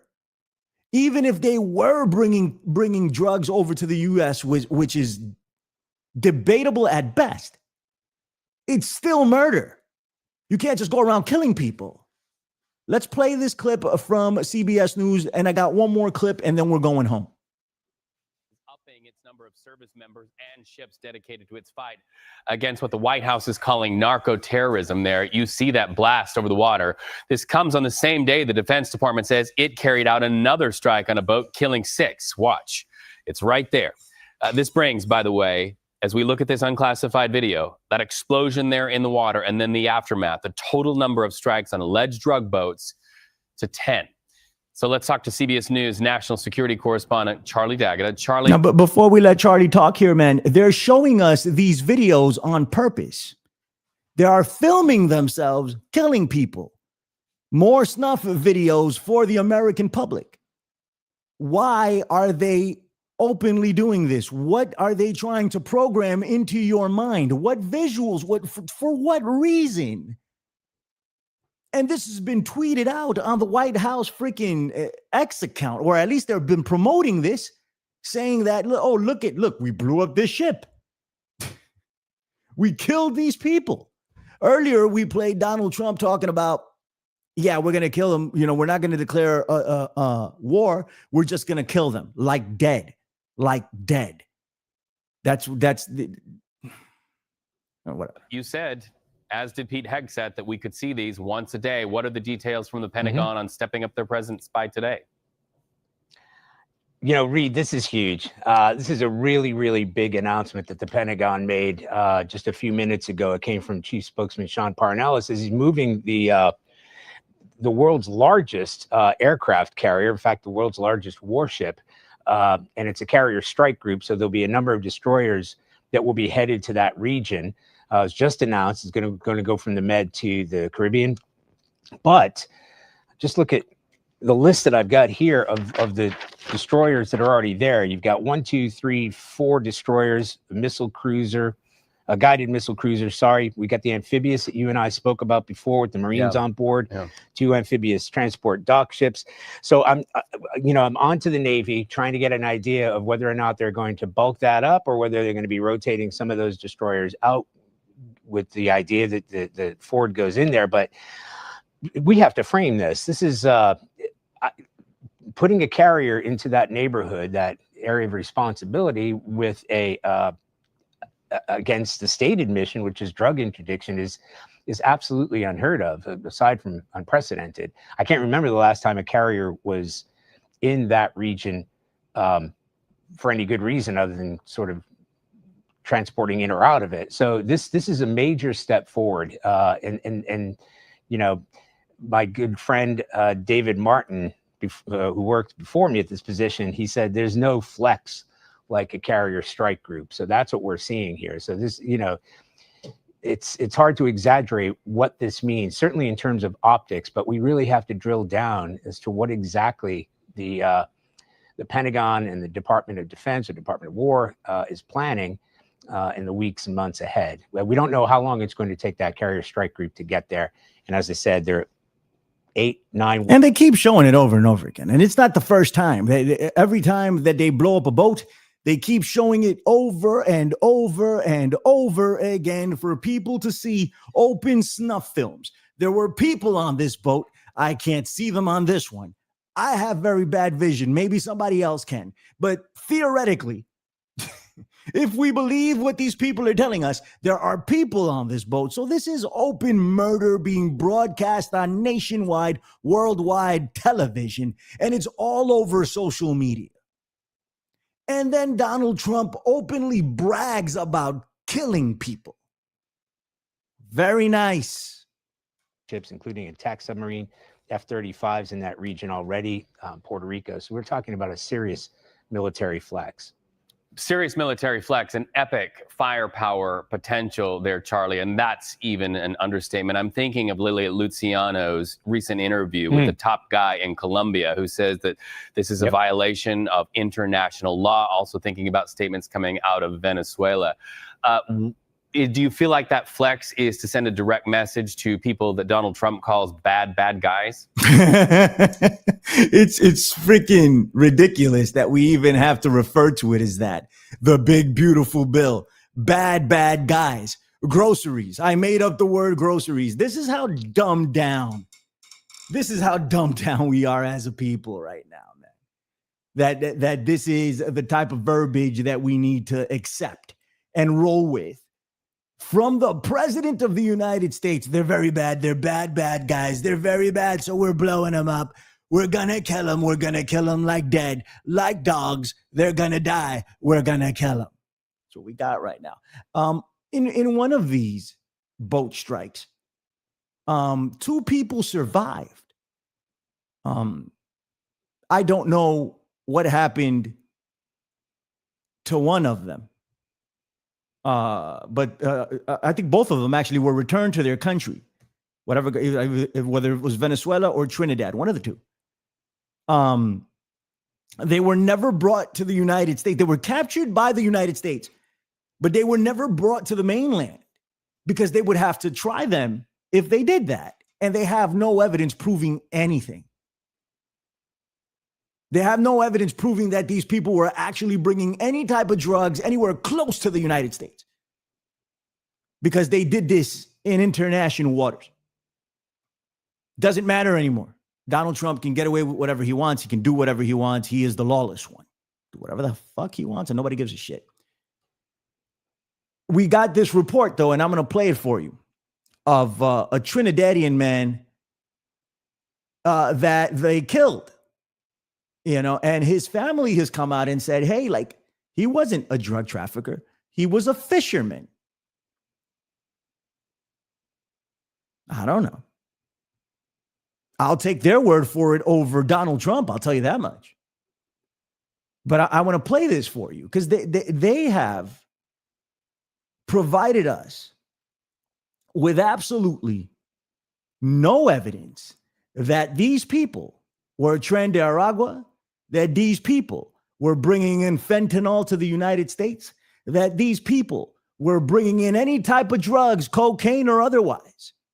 Zero evidence. And this would be very easy to flesh out, but no one's freaking asking for it anyway. MAGA's certainly not asking for it. MAGA was like, no new wars, no new wars, no new wars. And now there's, hey, we're going to get a new war. Oh, well, we need to go in there. We need to attack Venezuela because, they're emptying out their jails on American soil. That was some other bullshit that Trump was talking about back in the day when he was getting elected for president that I didn't think anybody would believe, but apparently half of the country did. Anyway, here we go. A family of Trinidadian man believed killed in U.S. strikes demands proof of drug trafficking. I don't think that's too much to ask. But I guess it is when the proof doesn't exist. We're going to play this right now. Pay attention. This is a good one. Pay attention. Family members of a young man from Trinidad and Tobago says he was killed in a recent U.S. military attack on a boat in the Caribbean this week. The family says 26-year-old Chad Joseph was a simple fisherman. He went to Venezuela 6 months ago to find better work because he had relatives there. The family claims he died in a strike on Tuesday. Joseph's cousin, Afisha Clement, spoke out about her pain. Donald Trump take a father, a brother, a uncle, a nephew from families. Donald Trump don't care what he doing. He just targeting one thing in Venezuela. And he's saying it's drug cartels. It's not that. It's not that. Donald Trump, you need to stop your shit. Beautiful. And stop killing innocent people. Beautiful. Let's play that again. Drug cartels. It's not that. It's not that. Donald Trump, you need to stop your shit. and stop kill innocent people. Donald Trump, you need to stop your shit and stop killing innocent people. It's really simple to see, you piece of filth. He should be impeached immediately and jailed. But you say that to the classic quote unquote, well, they're not conservatives, man. These are MAGAs. You say this to MAGA, they were like, why should he be impeached? Oh, that's liberal talk, or that's the Democrats trying to do that. How about this guy? This guy is running around killing people in the high seas, and that's an impeachable offense. It is a war crime. How about we hold these people accountable instead of seeking cover under our ideological blankets? Feel sorry for this family. Let's let it roll.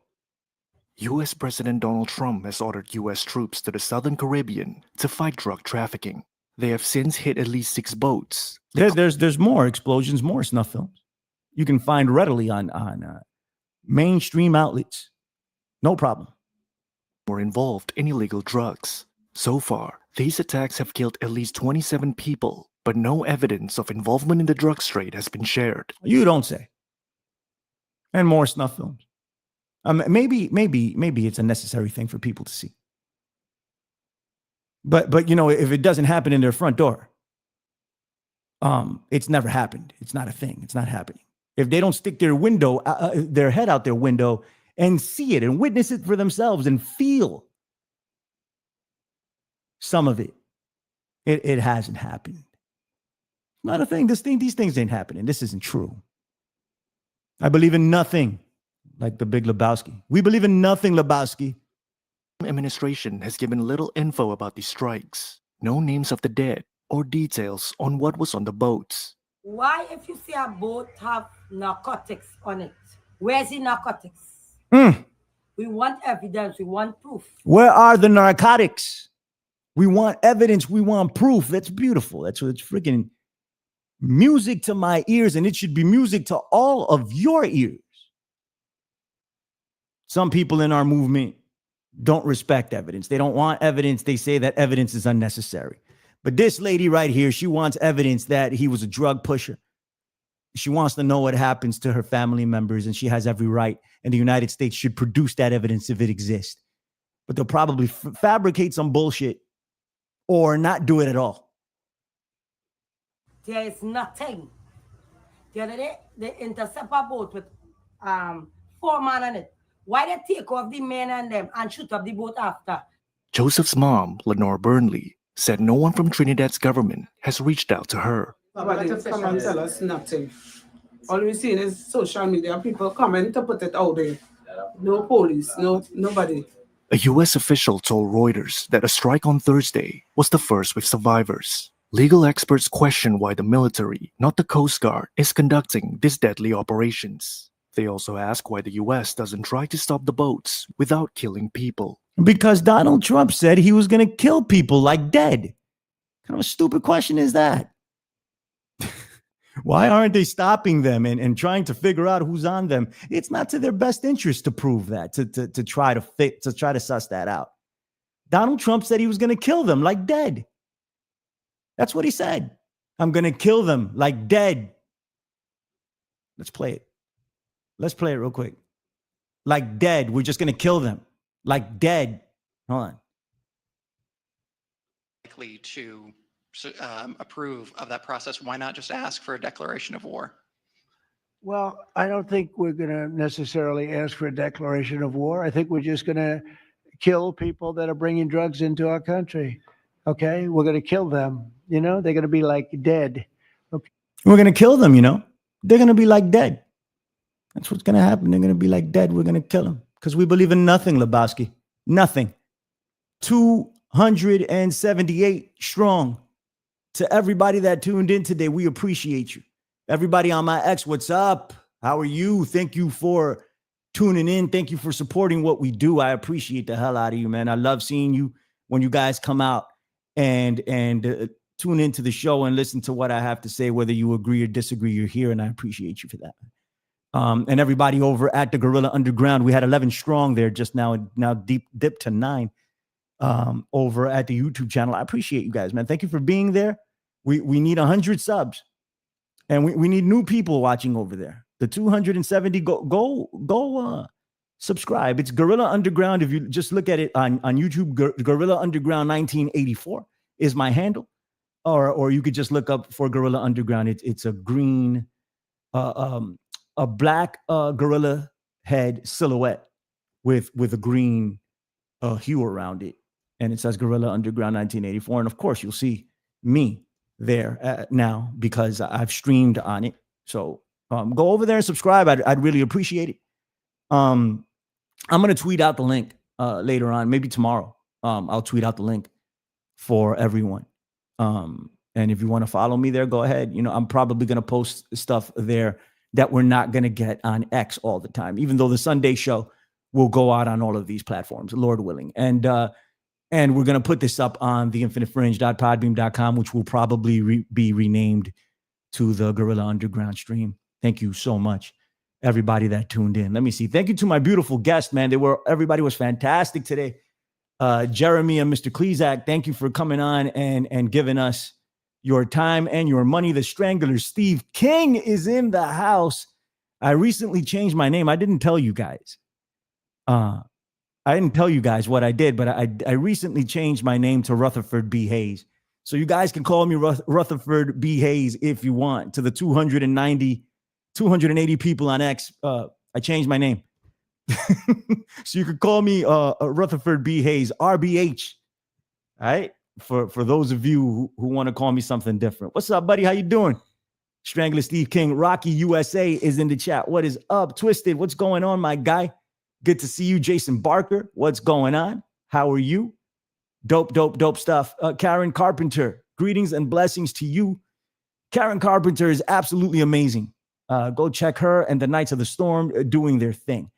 More Twisted is in the chat. Twisted's been chatting a lot. Let's see, who else did we get? I want to get some people that I didn't say what's up to, but these are repeat offenders over here, which I like. Ashley's in the chat. What's up? The nihilist. We believe in nothing. We believe in nothing, Lebowski. Hold on. Before I leave, I think I looked that up. I was gonna play it. I'm gonna make this into a soundbite for the show at some point. Hold on. We believe in nothing, Lebowski. Hold on, here it goes. Funny stuff. Yeah. The things you haven't dreamed of, Lebowski. Yeah, we believe in nothing. We believe in nothing, Lebowski, nothing. We believe in nothing. That's the attitude that we got here in the alt media. We believe in nothing. All right. Let's see who else we got. That's it, man. I mean, I don't see, it's all repeat offenders here, and I shouted everybody out. To anybody that I didn't, what's up? How are you? Thank you for being here. Again, I really appreciate it. Everybody on X, 273 on X, 7 at Gorilla Underground. People at Gorilla Underground are leaving it like it's time to go. And it is time to go. So I will see you next week, Lord willing. Hopefully we don't go to war. Hopefully the world doesn't blow up. You know, let's hope for the best. Things are getting crazy. Let me play us out. If I can even find you know what? We'll do that next week, because I got so many things going on here. I'll never find found it. Here we go. It's an emergency. It's an emergency. There's no time for fake ones, only the real ones, right here on the Gorilla Underground. Be good. Appreciate all of you.